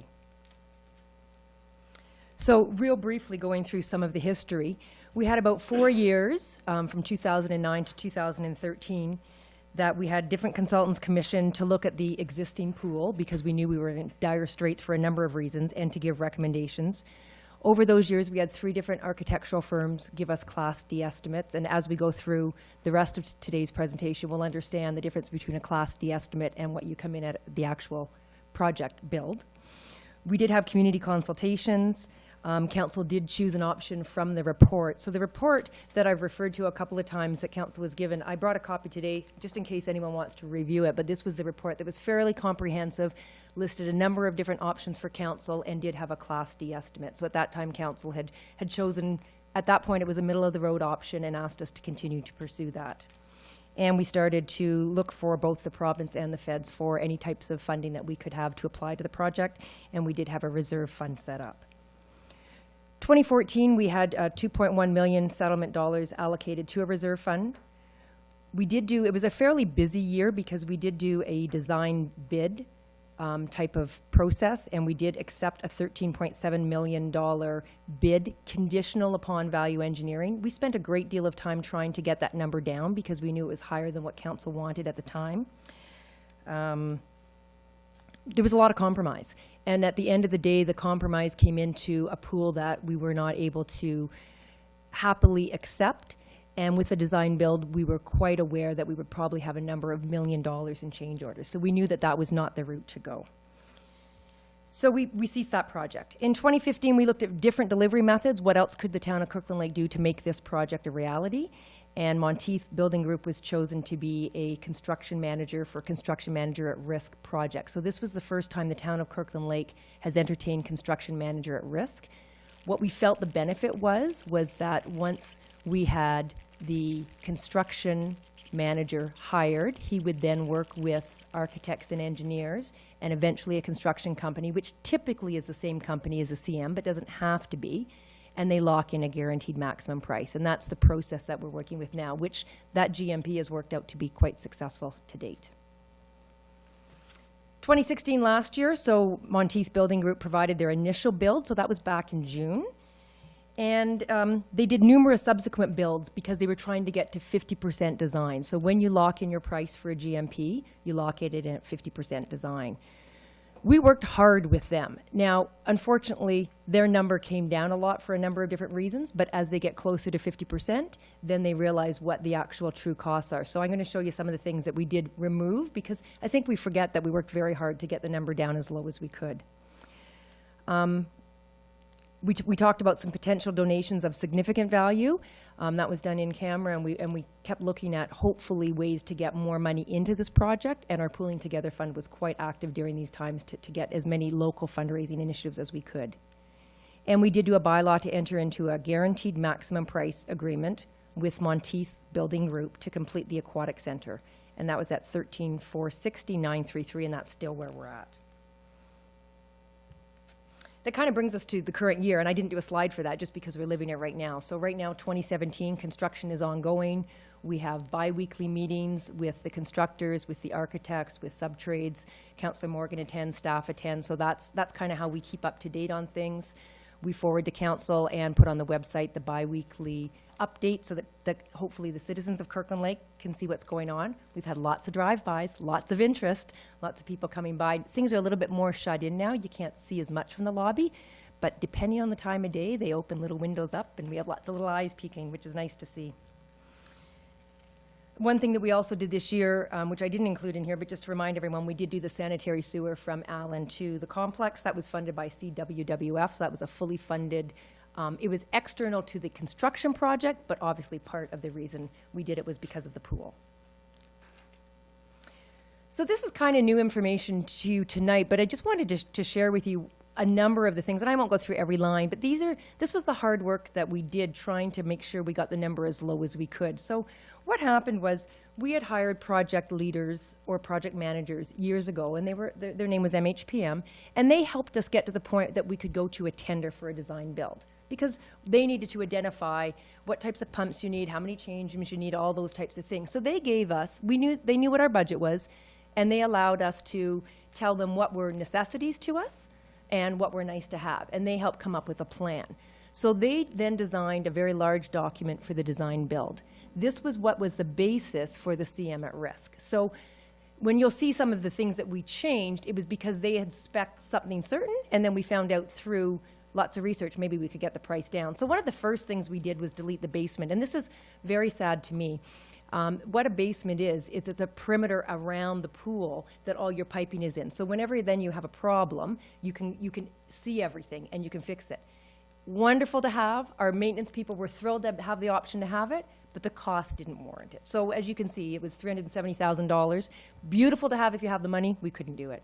I'm not going to go through every line item. Some of the things were nice to have, like you'll see the suit spinners. Lots of our patrons asked for suit spinners in the change rooms. They wanted to be able to dry their suits and not bring home a wet suit. Just something we had to cut out. We cut out some viewing area, glass. Initially, we wanted to have Douglas fir wood decking in the pool, so as you're looking up, it's Douglas fir. We couldn't afford it. So, I mean, that was $120,000 that came out. We really wanted to have a climbing wall. We could add the climbing wall in. I'd love to see a climbing wall one day, but we took that out for $62,000. When you're doing a CM at risk, the constructor wants to have as big a contingency as possible because they are locking in their price at 50% design. So they initially asked for a $375,000 contingency, and we worked with them to get it to $100,000 because we just said, we've got to get that price lower. The other thing is we had a owner's contingency. So this town had a contingency initially, which is normal, of about $100,000. So that if we said partway through, you know what, we didn't think of this, we'd rather this, no, we really want to do this, oh, we're adjoining a new building to old, something in the old won't quite fit, it's not really new project related, but we should do it. We decided, you know what, we can't have that luxury or that ability. So we took that out as well. So we were 1.438 is what we were able to get down. And I know it's in retrospect, but I just think it's important to know that we worked hard to do what we could to get the number down as low as we could to what council was looking for. So just with those cuts, we brought the price down from 14.7 to 13.3. Well, not really, because what happens when they gave their initial bid, they were probably at 20% design. So as they got closer to 50, their costs became clearer to them, and they found they had to go a little higher.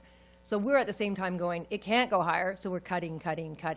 So it would have been beautiful to say they started here, we got it down to here. Their costs escalated as they decided, oh, we're going to build in winter, we need $300,000 of winter heat built in, those types of things. So it wasn't as clear as I'd like to. Just as the you said. math of I know. 1.4 sort of brings us to that. Yes. How did the price escalate? So I know everybody, and this was in your package, everyone was looking to hit the 9.6. And this was what was presented to council. This is what you were able to see in your package as a Class D estimate back in 2013.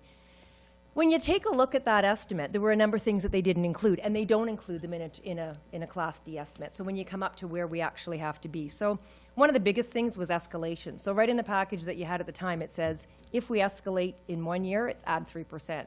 2 years, add 4%. 3 years, add 5%. So when you do that math, it's almost $2 million. So we all knew this. We all knew that every year we waited, prices went up. It's fairly substantial. Unforeseen ground conditions was a real big one. That was $84,000. So when we did the preliminary studies, we certainly did rock sampling, but one thing that was not done was soil sampling. So once the builders were on site and they started to excavate, they realized that the condition of the ground would not suit having the weight of a pool on it. So they had to pull everything out, pull out all the organics, backfill with granular A. So that was an unforeseen amount of money. Winter heat was not put in the original design. Demolition, so we didn't demolish a building, but we did tons of blasting and we did all kinds of tearing up of the existing area to be able to build. That wasn't there. So there's a number of different things. Difference in professional fees is a big one. So when we first looked at a $9.6 million project, professional fees are your architects and engineers, and that's basically done on a percentage. So there's industry standards for percentages, so say it's around the 8%. When the cost of the building goes up, of course, so does the cost of the professional fees. So that was an unfortunate one that impacts the budget fairly drastically. We had to do a hydro upgrade. So our hydro that went to the building was right at its max. So we wouldn't have been, we didn't know this at the time, we probably couldn't have even added extra shower facilities for the arena, say, for what the hydro was at the existing building. So we had to do the hydro upgrade that no one knew until they started to study the project. We do have our share of the taxes, so municipalities don't pay full 13% HST, but they do pay a portion. That wasn't in the Class D estimate, that's $258,000. No contingencies, no cash allowances. So it's interesting, when you look at the Class D estimate that everyone thought, this looks fair, this looks good at 9.6, none of these items were included. When you add that in, it's pretty darn close to where we ended up today. So here's where we are today. We have a guaranteed maximum price. This is what it's costing the builders to build the pool, 13.4. We have design and consulting fees. This is architects, this is engineers, this is their subs to be able to build the pool. We do have additional fees. The additional fees are made up of 3 things that we had to add on. We had to add on builder's risk insurance that the town was required to purchase. That was $19,000. Our insurance company told us that. We had to do the organics removal, which I just talked about. And we were really hoping we could reuse our sliding doors at the front of the complex. Those were installed in 2008. But this winter, all of a sudden, you could see the snow coming in, the seals weren't working, and they said it was not prudent to reuse damaged doors in a new facility. So they suggested, so I mean, it wasn't a huge amount of dollars. I think it was $7,000, but those were all things that added up. The reason we got that additional fees down a little bit, and this is the kind of the blessing of a CM at risk and having good constructors, is they're looking for cash savings for the owner all the time. So they've come to us a number of times. We don't need to do as this type of weather stripping. We propose this instead. So they're coming to us with alternatives. If they save money, it gets turned back to the town. So that is one of the huge benefits. We've seen a number of different things turned back to us, and that's why that number is a little bit down. We have our portion of the HST, as I just explained, that we have to pay. Reimbursables, that's the charges, the expenses that the engineers have when they come to town. So when mechanical, electrical, civil come to actually do their inspections, they have hotel, they have mileage, things like that.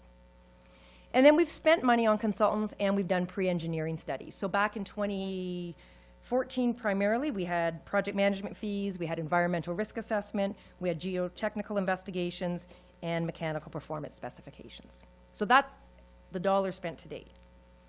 Funding, we have the insurance proceeds that council identified to move into this project a few years ago for $2.1 million. Donations, that money just went up a little bit this week, $104,245. Thank you very much to the Kirkland Lake Aquatic Club. They had a raffle that was in our lobby, and they just donated just over $1,600, which was a nice little boost. And we did receive provincial funding from NOHFC for $1 million. So that's the expenses. This is where the money, what we have. So what do we need for our borrowing amount? We need $11.929698. So my recommendation to council in the report to council is to increase the borrowing bylaw that you passed a few years ago at $7.5 million up to $12 million to ensure that we can cover what we need. We've got a couple of next steps. We do have to decommission the existing pool. We have been speaking with mechanical engineers, with our local town staff. This is something that it's like an extended shutdown. Our town staff can do this. There will be staff time allocated, but we will not have to bring in outside forces. So there's not a huge dollar amount there. We were lucky to receive Ontario Trillium Foundation dollars. We had applied to them in the spring, and we were lucky to receive $45,000. So they have given us this money to study the existing pool area. You saw the video I sent you last week of the rain coming into the pool. So that's what that will study.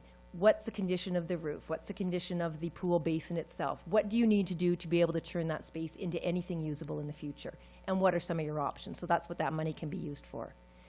And when we did finally come to an agreement on the guaranteed maximum price, we pulled out the landscaping because we thought that was something that we could do with town forces. So in 2018, we will complete the landscaping. It's minimal. There's going to be some seeded and topsoiled areas. So that's what that consists of. And my last slide is for Peter. So I guess this is my, one of the other first roles I get as treasurer, is get to deal with the servicing costs of the borrowing limit. So basically, this is just obviously an estimate dated. I think I ran the numbers on the weekend. So for $12 million of a bank construction loan will be converted to a debenture through Infrastructure Ontario for a 30-year amortization period, and it basically translates to $655,000 a year, and the first payment starts in 2019. So we have a little bit of lead time to plan for and budget for. This will be a $655,000 impact to the operating budget starting 2019 for 30 years.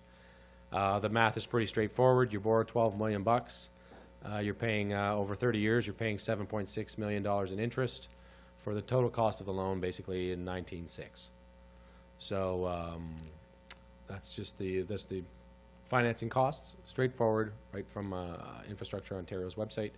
So I'm just highlighting this, so as part of the borrowing bylaw, this is what you are committing to. So it's aware. That's at 3.53.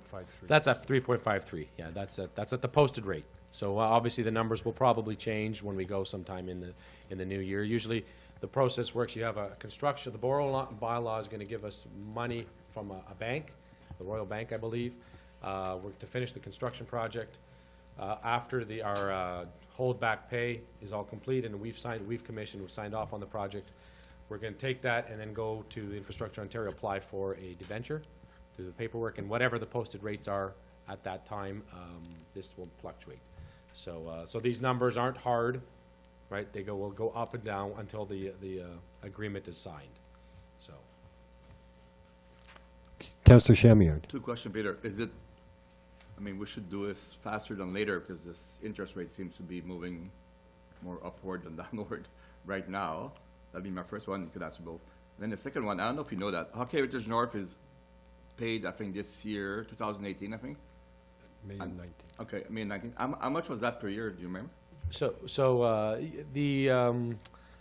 I understand about the interest rates. However, I'd recommend that we be prudent and make sure that we go through the proper commissioning of the pool, allow for the staff to commission the pool, let it run, Okay. catch any deficiencies prior to completing it. Yeah. Just to make sure that we don't have any issues to deal with mechanically and construction-wise. And then proceed at the application. I will be coming back to council for a application for that whole debenture process. As for your second question, Hockey Heritage North pays about $380,000 a year. We've paid this year. We have May of 2018 and May of 2019. So in 2019, it will be a big pressure year for the operating budget because we're adding on, give or take, $650,000 to the operating budget. Okay, for 2019, you'll have both of them. I'll have both of them. In 2020, the 380 is gone. Yeah. So, and from the records I've seen, I think that was part of the original discussions, that this would come online close to when the other one would be paid off to, yeah, so.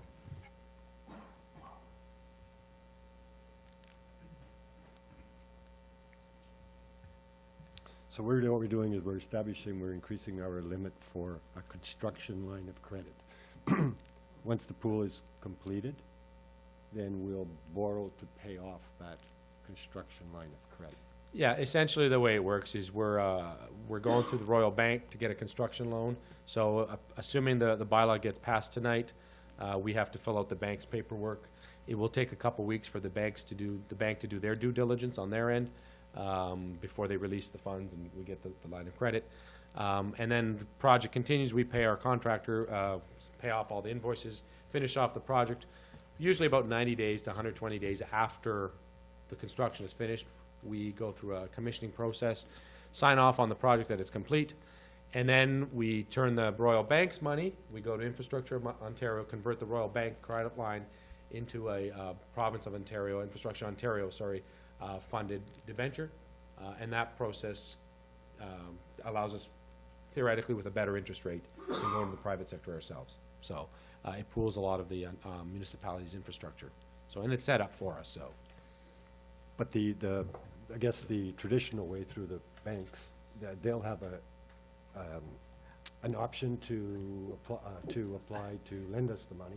Well, yeah, you Depending need. what interest. Yeah, you transfer from a line of credit, construction line of credit, to a debt, to amortized debt, right? So you still have to transfer it.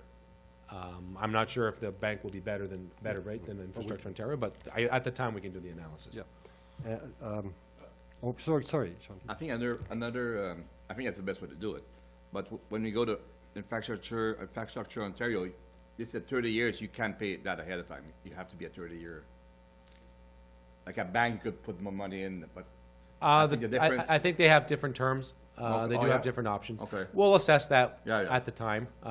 It's this slide was up there just to make it clear today that when you're going to borrow, at some point you got to pay the money back. Yeah. And at today's interest rates, here's what it's costing us $7.6 million in interest payments, essentially. Just to make sure people know, so. Right. We have a line of credit for up to 12 million. After that, we'll borrow money from either We'll bank pay off or- the line of credit. And we'll pay off the line of credit. Yeah, okay. And I understand that, just make sure people realize that's what's going on. I guess one of the questions I have is when can we expect our kiddies to be able to put their feet in the water. So as of our last meeting, which was last Thursday, they are still on time. So the date that they're looking at right now is mid-December. Now, the pool itself, because it's a structural pool that they attach together, it should be on site, well, starting to come on site this week. As soon as all the pieces are on site, because it does come on a boat across the ocean, they'll have a much better idea. So they said in September, they'll be able to pin down that opening date for us, our commissioning date. But we're looking that as of 2018, we're open. Good. And I guess one of the things that, if I remember, we've been talking about this for so long, but the pool, the pieces of the pool, so this is not going to be a concrete pool like you'd see at a home or in a resort, Right. with all those little tiles that Yes. keep, so there's not going to be any of that. The ongoing maintenance, so it's called a Mirtha pool, and it is a steel pool that is attached together with a lining inside, and it's what we see at the Pan Am Games. It's what we see with most of the new builds. It's an Italian style. The maintenance costs are much less because you don't deal with grout and tiles popping, and the grout becomes eaten by chlorine over time easily, and that's one of the problems of our existing pool. Right now. Councilor Mino. Bonnie, just a question on the opening of the pool. Is there downtime that, like, can our clients use the pool like the next day type thing? Or is there a time? Fingers closure? crossed. We're struggling right now with keeping the existing pool at the standard we need to. We are, but lots of Band-Aids, as we have been for a few months now. But in the transition? The transition should be seamless. So we should be able to stay in the existing pool until, we may have a day, but there will not be, So programming is not affected No. in terms of No. long-term? Okay. and we'll just change over. Councilor Kiley. Yeah, looking at this 655,000 for 2019, that's going to translate into 6.5–7% increase in the tax levy. I think we have to be upfront about that. The other thing is, I think we were misled or misinformed a bit along the way, because the gas tax was going to cover the cost of the pool. That isn't the case. It's history now. We've got to live with what we got. But 2019 is going to be pretty darn tough on the tax levy. That 1 year I for just sure. wanna make that- Certainly that 1 year. Yeah. Um, It won't be bad once Heritage North is Yeah. finished. Councilor Morgan. I just want to make a couple of comments. I've been, as Bonnie mentioned, I've been sitting on the committee for the pool. And I wasn't, certainly I was not part of any of the pre-dialogue and just discussion around the, what was taken out of the pool. But I've been involved since the pool construction started. And I have to say that that process is actually working quite well. The Monteith has been very conscientious about the trying to find savings, and they have, as we go along. And there's been a few things that have, a few bumps along the way, but most of it has been covered by the, what's that fund? Contingency. The contingency Yep. fund. And, but there's another name for it, isn't there? The Cash allowance? Cash Yep. allowance, yeah. And so as far as that goes, I mean, that really has turned out to be a good approach for, for future projects, and we should consider doing it again. I just want to give a little bit of history because, we're all going to vote on this a little bit later. And I appreciate, Bonnie, this is a wealth of information here tonight, and there's a lot of stuff here tonight that really obviously when you distributed this, I saw it for the first time. This is much clearer, and it would have been very helpful to have this at the meeting in December of 2015, that when we voted to sort of go down this path.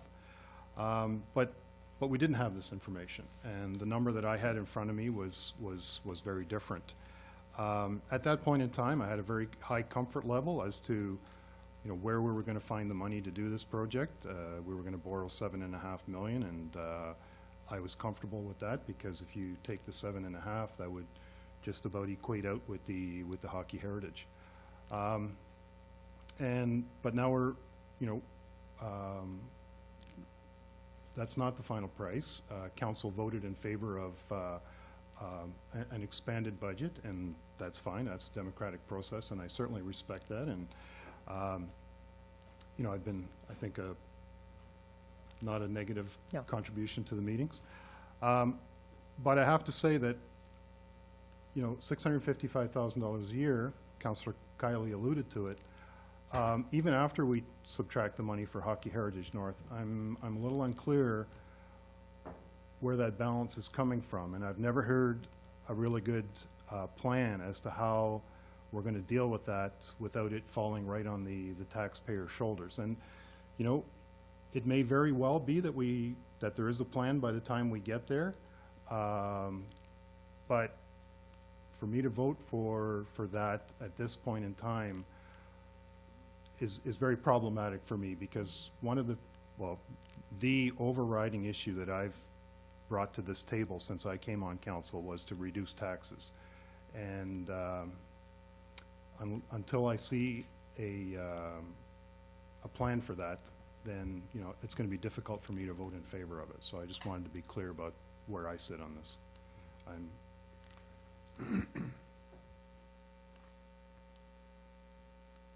Councillor Roman. I myself, I'd just like to say that I'm 100% in favor of this project. Something that Councillor Kiley mentioned was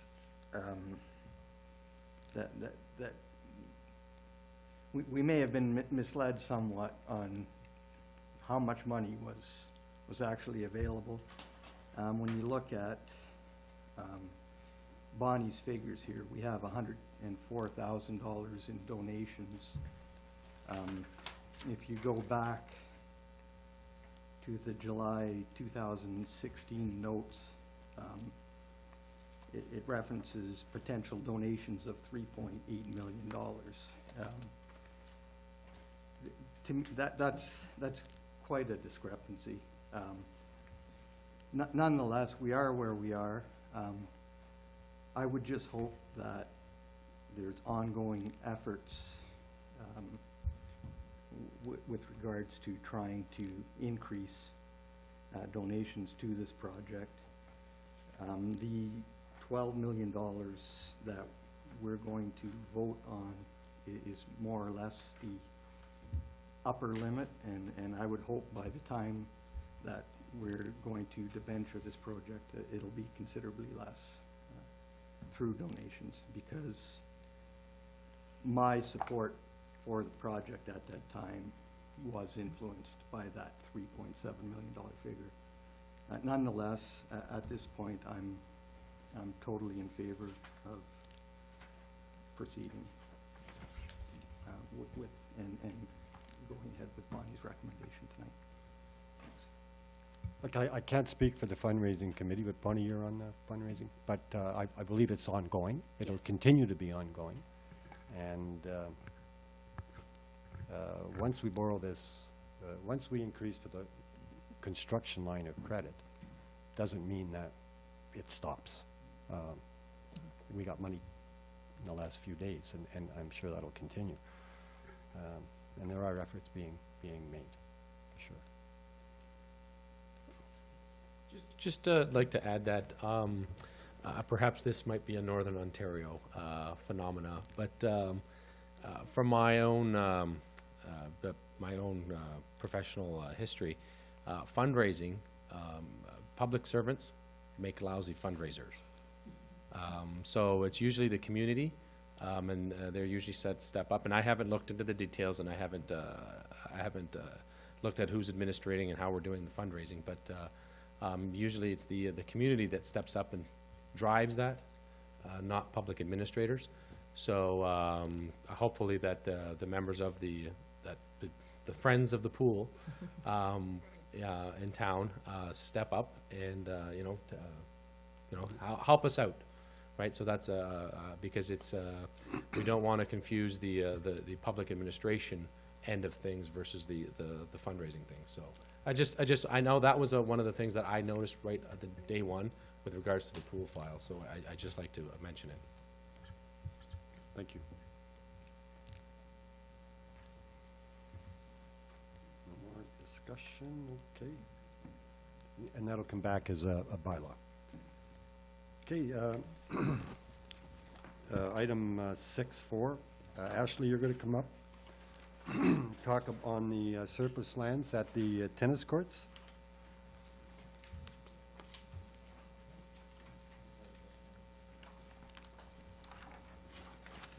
I'm back. Okay. So this request actually, this is something me and Bonnie have been working towards in terms of declaring property surplus. We had somebody come in and express interest in potentially purchasing this property, which is why we're seeing it here today in front of the Parks Plan, which is something we did want to bring to council for review, and it is something that we will be looking at doing in the future. But this one, because there was some public interest in it, we wanted to bring it forward tonight. This one here is it's the old tennis courts. So the maintenance on this one, I believe, stopped the summer with civic opening. The tennis courts have been moved over to that location, so they're currently not in an operable state. The intent is to decommission and declare surplus land and offer it for sale. Then we would be able to go through the surplus lands sales process, request an offer to purchase, and bring that to council for consideration. The other one that will likely be discussed as part of the Parks Plan is the 2nd Street Playground, because that one there is also a property that we may be interested in declaring surplus. The issues with the 2nd Street one was more to do with the service lines. I think there's a service that actually, a shallow surface that services one of the properties in that area. So we need to look at whether or not that's going to impact us declaring it surplus and potentially selling it. Is there questions about this property in particular? Councillor Roman. I'd be curious in knowing how it's zoned. Oh, that's a very good question. I can find out. Actually, I have it. We can put it on right here. It's probably parks and open space.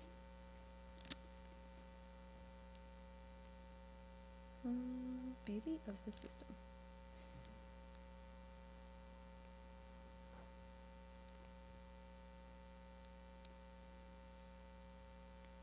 Sorry, downtown commercial. Thanks. No problem.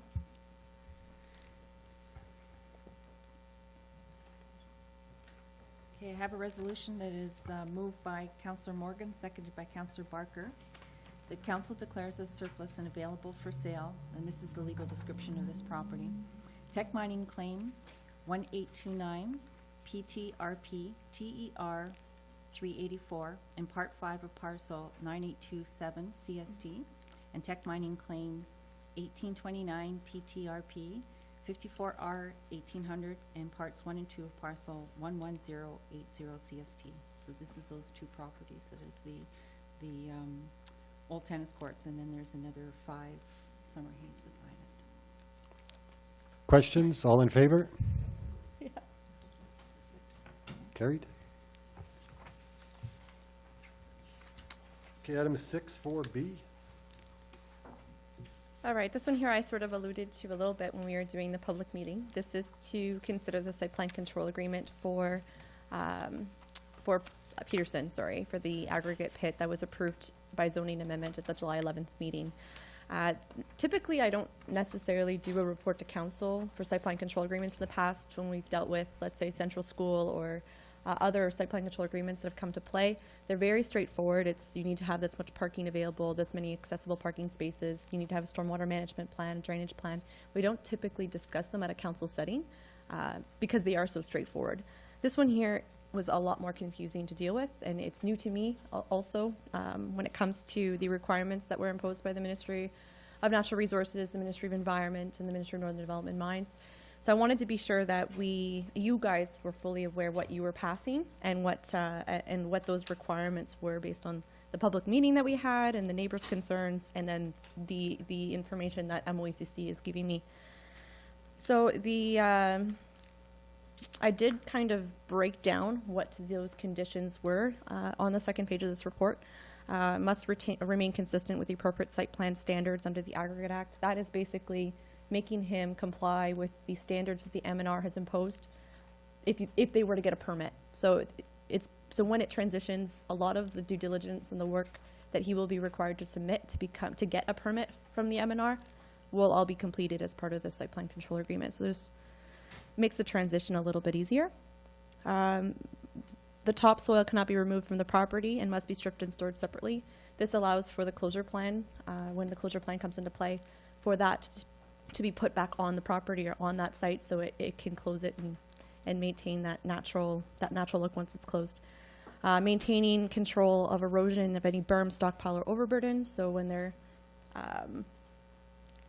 you're blasting, you're making sure that elevation stays at a decent slope. So I think it's 2 to 1. So you're not having anything at the top fall down and cause any safety concerns.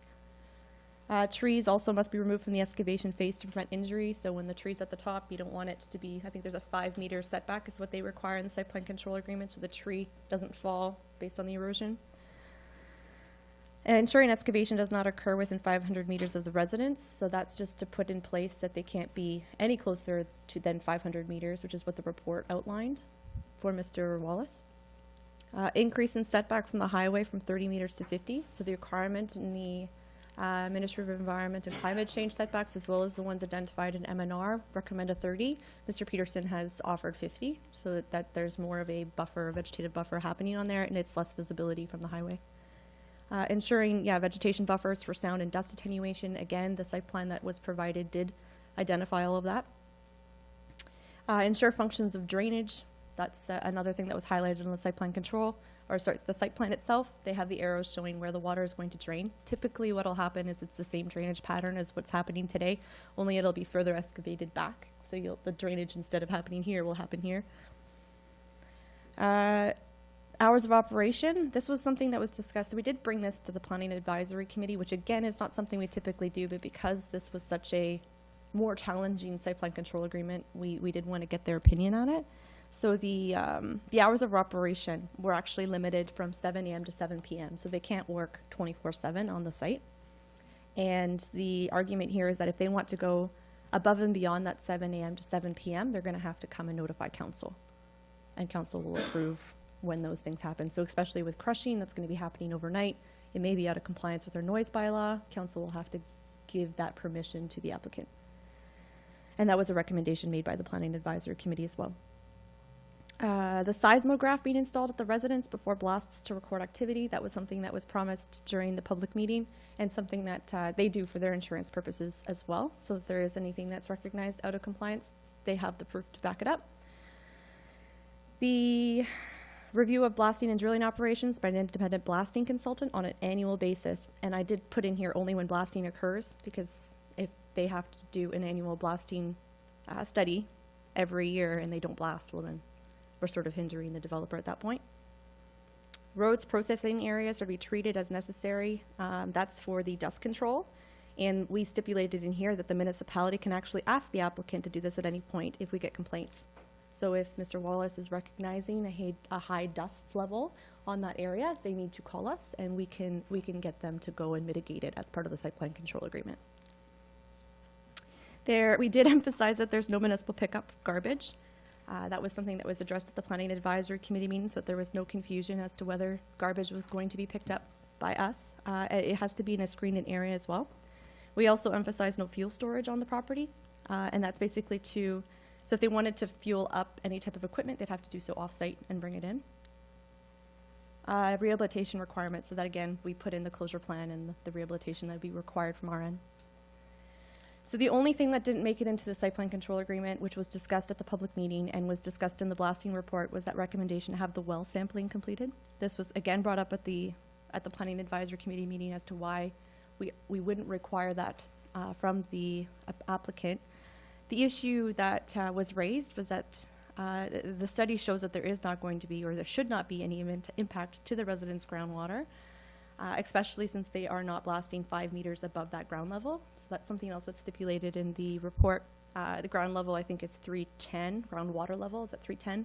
They're going to be at 315. So they're maintaining a 5-meter distance between where groundwater is and where they are blasting. So because of that, the groundwater really should not be affected.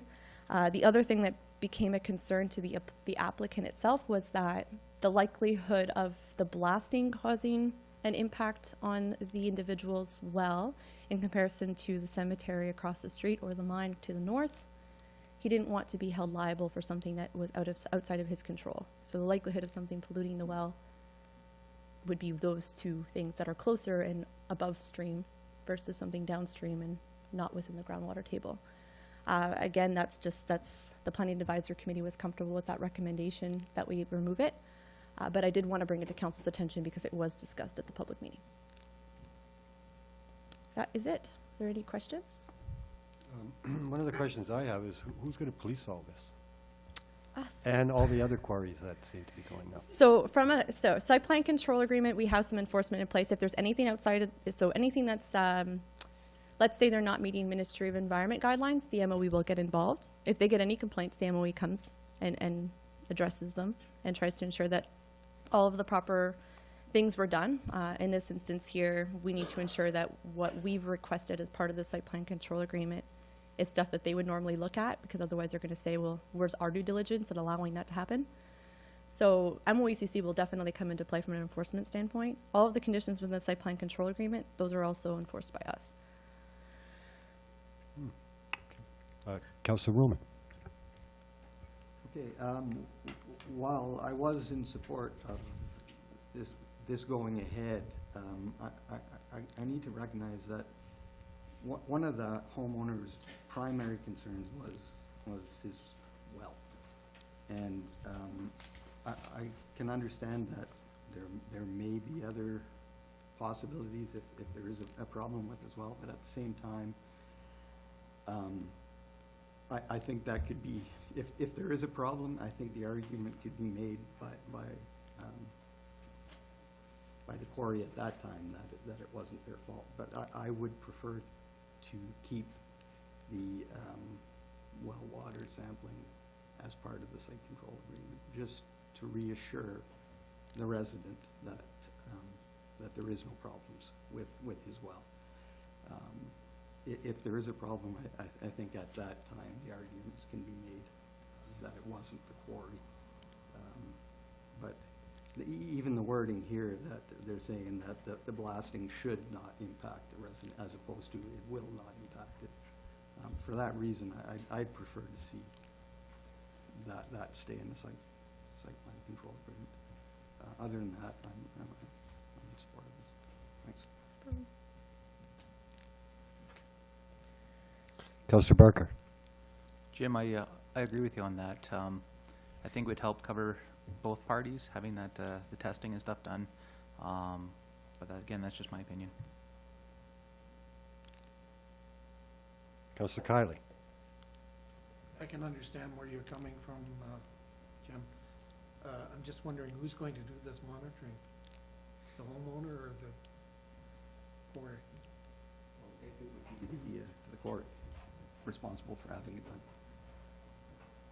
With the cooperation of the homeowner, obviously. Yeah, he'd have to go on his property each time. Yeah, but it's something that the homeowner wanted, so I don't see them objecting to this.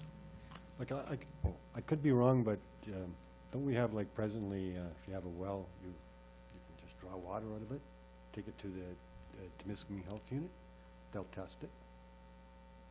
Probably, I don't know if there's a charge. I don't think there's any charge. So, yeah, it's not a big. But I think also an issue is the amount of water, not just the quality of the water, but how much, does the capacity of that well change? I was just looking at the process they have now. I'm certainly agreeing with what you're saying is maybe it should go back into the site plan agreement. For sure. So the water quality that's done at the health unit, just because I used to have a well, I believe just tells you whether it's safe or not.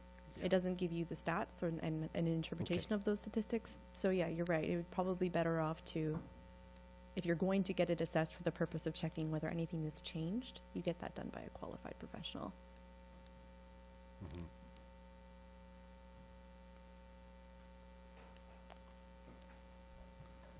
Councillor Chamillard. Just remember, they're downhill, so the water is not gonna go uphill. I mean, I'm not there's sure, well, no that chance. was my thinking of the Adams Mine project at that time too, but we know that never came through. But that was nothing was scientific, it was just for the heart, I mean, there was no science behind this. I mean, so why does Mr. Peterson doesn't want to do the monitoring every, They're concerned about liability associated with something happening to the water. So let's say the water all of a sudden shows that it's reduced in level or is contaminated to some certain extent. And he's the one that's been monitoring for the purpose of checking to see whether that's an issue. He's worried that's going to be attributed to him, whereas it's likely going to be caused by the mine that's yeah. to the north and the cemetery that's across the Because at street. the end of the day, they gotta sue people and they all gotta get sued. Maybe the golf course might get sued too because they're downhill also. I mean, they all gonna get sued somewhere. The only way And they around gotta it, have to prove who it is. So if Yes. they have monitoring or not, that will be the same result, really.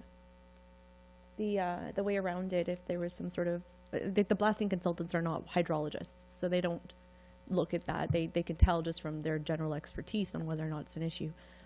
If, let's say, we can, just a suggestion, if you put it in and say, well, if the applicant's capable of providing a hydrogeological study in that area to determine the flow of the water and a professional opinion that it's not going to affect it, then he doesn't have to do well sampling anymore. That's just a suggestion. Yeah, like normally we don't, I know, we have Mr. Peterson here, and I know it's hard for you to answer for him, and I'm wondering with the permission of council, if did you want to add anything to some of the, because we need the answers. But you'd have to come up to the mic, please. Yeah, just, I guess just since you posed kind of a question that's outside of the plan agreement, I'm more than willing to answer. I guess starting, I agree kind of with what everyone's saying, and I mean, in light of what we've seen earlier tonight, there's certainly concerns with the public, and we are trying to get along with everyone. The concerns, I guess, starting with the blasting report, the wording should not affect the well water. Like, I think we're talking about like a less than 1% chance. And when we talked to the Planning Advisory Committee, we discussed, like, I mean, the probabilities, not from a professional standpoint, but from just looking around at the surrounding area. You have a massive hole in the ground, this Kirkland Lake Gold right nearby. So if anything was to reduce water supply, it would probably be affected more by the mine than a surface quarry, a kilometer away, basically. And again, you have for bacteria sampling, et cetera, it's not too far it's probably closer to the mill tailing site and to the cemetery is right across the road versus our quarry, which right now you have rock and trees. Our quarry is going to be rock and trees, a little less trees perhaps. There's not really a lot of, the explosives are pretty well consumed during the blast. We would have fuel on site, but even the most minor spills at this point have to be reported to MOE and dealt with. So we're not really introducing anything detrimental to water quality into the system. So we don't think it's a high probability that we could even cause any damage. We had talked about and agreed at the public meeting that we could look at water sampling, and that's still on the table. We're just not sure what it would accomplish. If it satisfies Mr. Wallace, that's fine, but if the water changes, we're pretty certain it's not going to be because of our operations. But I mean, if it's a be-all, end-all, we're certainly willing to accept it as a condition. I'm sort of hearing that it could be the be-all and end-all. Yeah. And it's So to we're- ensure Mr. Wallace, isn't it? Because if you're gonna get sued anyways if something happens, even if it isn't on the site plan agreement, and then that can all be worked out, who's to blame. Right. So But I think it's important. yeah, it would provide a baseline testing, which was probably beneficial to both parties. Yep. So it is possible. I don't know if it's something, if it needs to be annually or similar to the blast design, if it's during operation. If we're gonna blast, maybe we go test. And obviously, like it was brought up by council, we would need permission to go test from Mr. Wallace. So we were trying to maybe avoid a little bit by removing that clause, just a little bit of bureaucracy, but, I mean, we can certainly, if it satisfies everybody, we could add it in. And I think mostly it'll satisfy the neighboring Yeah. resident. The option for removing that stumbling block between you having to go on his property, I'd almost wonder whether or not Mr. Wallace could get the well sample done and then forward the costs to you. Yeah, it's, I'm just trying to avoid that. I mean, I think in fairness, like, usually when you do, like, it's not your standard well sample, as you mentioned. Like, generally, you would have, Aqua is someone, or the municipality, Kirkland Lake, have licensed operators that would do the testing. So we'd probably need to bring in a third-party tester regardless. If it's something that Mr. Wallace feels should be done, then I think he should be okay with us bringing them on. It's not gonna be very frequent, as mentioned, so I think we'd prefer to hire who we want to control our destiny in that regard. Yeah, that's fair. We'd probably, to be honest, I believe the lab's still basically across the road, so we'd probably use a local lab anyways to do it, so. That's fair. Do you do any testing at the other quarries you have? Because I'm sure you own quite a few quarries. Is there any other place to do this? Like, do you do it right beside your quarries, halfway up, beside as well? Like, how often? Water wells, I'm not aware of any water well testing that we currently do. We do blast monitor for vibration, so we will have that data available as well if there are any complaints moving forward. And as we talked about at the public meeting, the vibration level, we're allowed, when we do streets in Kirkland Lake and we blast, we're allowed 50 millimeters per second vibration, and I think we were talking about 2.5 at his house, so it's this very slight vibration that's gonna be felt, so which is why we don't think there'll be any effect to the well. But we will have the well testing and the vibration if that satisfies everybody. I think it would, and with the we live in a community where we get air blasts all the time, right? So we're used to it, but is it council's thoughts that it would be something that should be put back into the site plan agreement? Oh, okay, let's, Should we just talk about this, or should we talk about the whole thing? Like, for me, I don't care. First off, this would be in addition to what's already presented to council, so you do need to have a resolution to add this in as a requirement before you actually vote on the whole bylaw and site plan control. So I have a resolution that says that bylaw 17-083, the site plan control agreement, be amended to add well water sampling as a requirement. So that's, is that the terms we're looking for? Is that the, Can we put a time, whether it's semi-annual or annual? Because to leave it open, that's not gonna test it every month. Would that be reasonable? Yes, I don't know if, do you wanna do, like, do you think annually and post-blast or something like along those lines, or at each blast occurrence? I'm not sure what. I think it would be the one that would protect you the most, like, if there was something that went wrong, and you're probably right, there's many other causes to that than this new quarry, but it's, what do you believe would be Well, I think annually is a pretty fair number. and you'll get the benchmark where it is now? Yeah, I mean, the way it was originally written up had a few extra tests at the start, which we could look at. That's, Okay. Yeah, yeah, could put like at a minimum once annually. Sure. If you're getting shouts from the neighbor, to do it maybe twice annually, then that can be your decision, but I think it's to everybody's benefit to get along, and yeah, this is sort of all new to us, right? Because we have lots of rock here, but nobody ever wanted to extract it before, And I think there's, and the mine's growing as well, so, it's gonna have a lot of impact as well. that's right. Yes, I mean, between the mine growing, that's a certain, an immediate driver of this right now.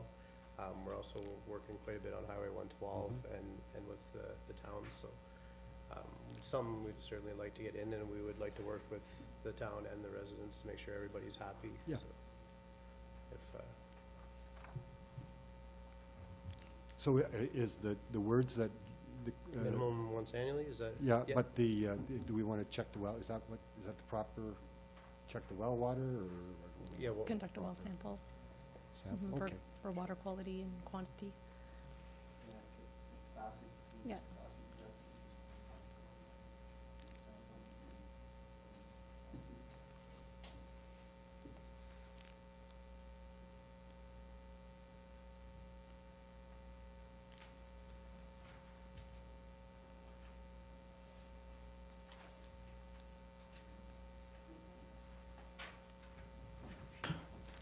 Tony, just a comment, Mr. Pedersen. I think this will satisfy Mr. Wallace that you are taking the water quality and quantity serious and with that monitoring process in place. I think it was, the fact that it was just kind of left open, felt like he was hanging in the wind a bit. So I think that addresses that sufficiently. thank you for the opportunity Thank to you. speak. So the motion is moved by Counselor Mino, seconded by Counselor Roman. The bylaw 17-083 Site Plan Control Agreement be amended to add well water sampling and well capacity testing as a requirement at a minimum annually. All in favor? Carried.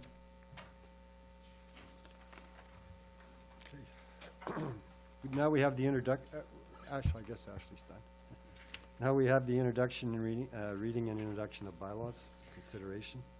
Moved by Counselor Kylie, seconded by Counselor Barker, that bylaw 17-079, being a bylaw to set 2017 user fees for Civic Park, be read a first, second, and third time, enacted and passed. All in favor? Thank you. Moved by Counselor Barker, seconded by Counselor Kylie, that bylaw 17-080, being a bylaw to authorize the mayor and clerk to execute an agreement with Ontario Trillium Foundation for funding for the Old Pool Area Engineering Study, be read a first, second, and third time, enacted and passed. All in favor? Thank you.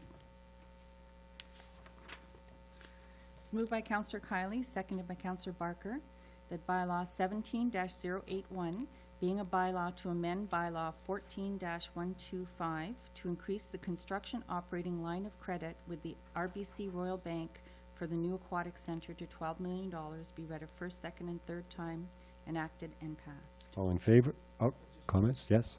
Can we have a recorded vote on that, please? Counselor Barker, yea or nay? Yay. Counselor Chamillard, yea or nay? Counselor Kylie, yea or nay? Counselor Mino, yea or nay? Yea. Counselor Morgan, yea or nay? Can't. Then it's nay. Counselor Roman, yea or nay? Yay. Mayor Antoniazzi, yea or nay? Yay. 1, 2, 3, 4. So that is 5 yea and 2 nay, so the motion is passed.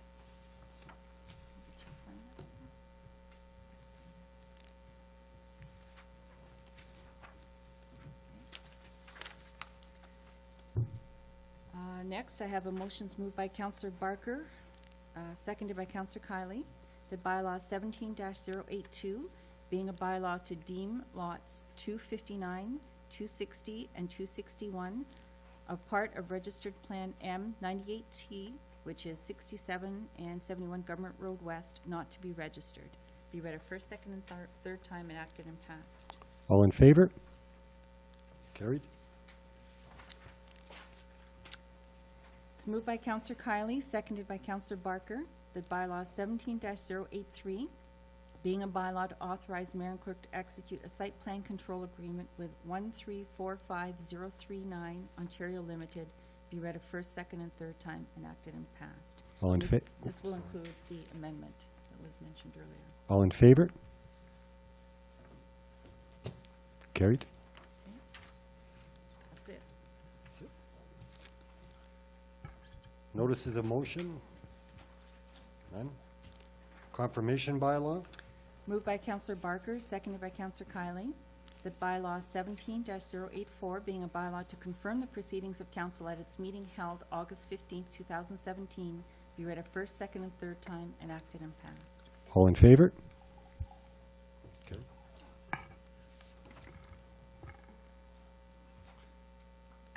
Councilors' reports. Councilor Mino. Couple things, on the September 19th to 21st, I'll be attending the AFMO conference out in by the Eastern Ontario, which is Saint Isidore, close to, between Hawkesbury and Ottawa, I believe, where they have that famous cheese. So I'll be attending, yeah, well, that's a chamois country. But I'll be attending that for a couple of reasons. First of all, to obviously represent the town at that conference, but also to promote the town's hosting of that conference, which we've been sort of soliciting for 2018. So we have to go there and have a stand and do our tourism and promotion of the town in that aspect, and also present a short video about what we have here to offer, and of course to invite them to the next year's conference. So we'll be doing that, and I believe, are you coming? No, I will be at the hospital in Oh, Terrence yeah, for, you're in that. so September 19th, we were supposed to have a meeting. Like Norm's not gonna be here, I'm not Yeah. gonna be here, that's for sure. That's why I'm saying it. Is there somebody else going with you? Just me and Wilf and I believe, possibly Okay. Peter, and I think the intern, I think our intern's coming too. So that's in the works. And the other thing is, you mentioned, Peter, about the procedural bylaw, and you do some changes to it.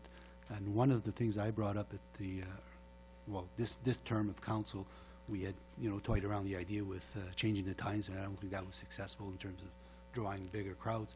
But one of my aspects was to have a question period from the audience, instead of having a delegation requirement, which is, you have to submit by Friday or something. So I'd like you to look at that. The other thing is, we also talked a few times around this table about town hall meetings. And, they're great to have, but we've never structured into the procedural bylaw. So, they're always desirable. We never got around to it. So we're talking things like the pool, or talking things like we had this evening about quarries and all that. Maybe if we structure into the procedural bylaw, on a periodic basis, and then we'll find a subject matter timely for that. I'm just throwing that out there for you to consider if you're going to look at that. Yeah, the intent is to circulate a draft for comments, suggestions, both from the councilors and obviously from the public, right, of what they would like to see in how their council meetings are run as well. Obviously, we are restricted, I believe, but I will defer. Restricted what we can do, we can't do for the running of a council meeting by the Municipal Act, but we'll flesh those ideas through the clerk's proposal. So there will be a draft circulated. We provided notice of motion tonight for the intent to us to come back, circulate a draft. I do not intend to pass it at the September 5th meeting. It's just a draft. It might take a couple weeks for it to circulate through the public engagement and the councilor engagement process. So. Councilor Kiley? Yeah, just to clarify, I said earlier, I felt misled on some of the issues that happened during the pool process. I just want to clarify, in all due respect to my fellow councillors and the staff that are here tonight, it's nobody in this council chamber that I'm referring to. And I want to welcome Peter as a breath of fresh air to council. Thank you. Councilor Morgan? Yeah, I know that Esker Park is not within our municipal boundaries, but certainly when something goes wrong out there, we like to talk about it, and I'm one of the culprits. And also, I want to give credit where credit's due. I know I give the ministry a lot of grief over bears and a lot of other issues, but I just want to shout out to the ministry and acknowledge that they've sunk a lot of capital work into Esker Park this year, because I know for many, many years, a lot of these parks were neglected, and they were kind of sliding into oblivion. We saw the parks up around Kapuskasing and that go, they tried to, get rid of them completely. And it's very encouraging to see the kind of capital that they've sunk into Esker this year. Particularly, they put in a new water system, and new signage, and they've made a lot of improvements. So I just, hats off to the ministry, and I just wanted to take the minute to acknowledge that. Thank you. Thank you. Yeah, I'd certainly like to echo, because I have family out at Esker Park. I haven't been out there in years, but this year I've spent more time out there. I commented to the maintenance people and the people in the office how clean it was, because we did fight to keep it open as well. And perhaps we could send a sort of a letter of recognition with council's permission. I would appreciate that a lot. Okay. Yep. I think it's well worth doing and well deserved. On August the 5th, I had the pleasure of joining the board of directors and staff at management staff at Heritage North for a dinner. It was an evening of celebration and an evening of good news. And Kirkland Gold, yeah. And certainly an evening of good news and celebration. And I think as time goes on in our community, we'll see the benefits of this strong company. And you know, there should be some great things going forward. Another comments? Councillor Kiley? Tony, in regards to that, I think I mentioned this when we were chatting this afternoon.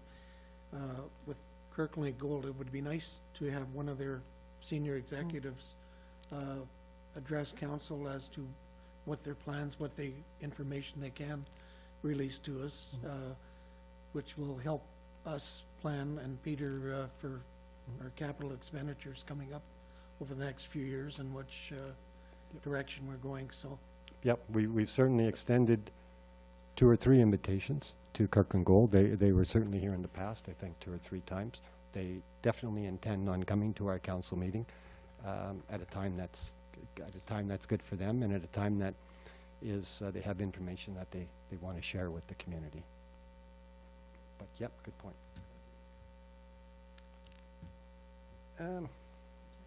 That's it.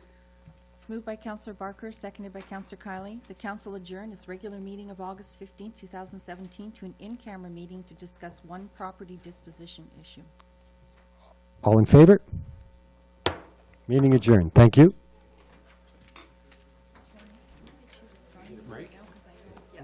Yeah, we got 10 minutes.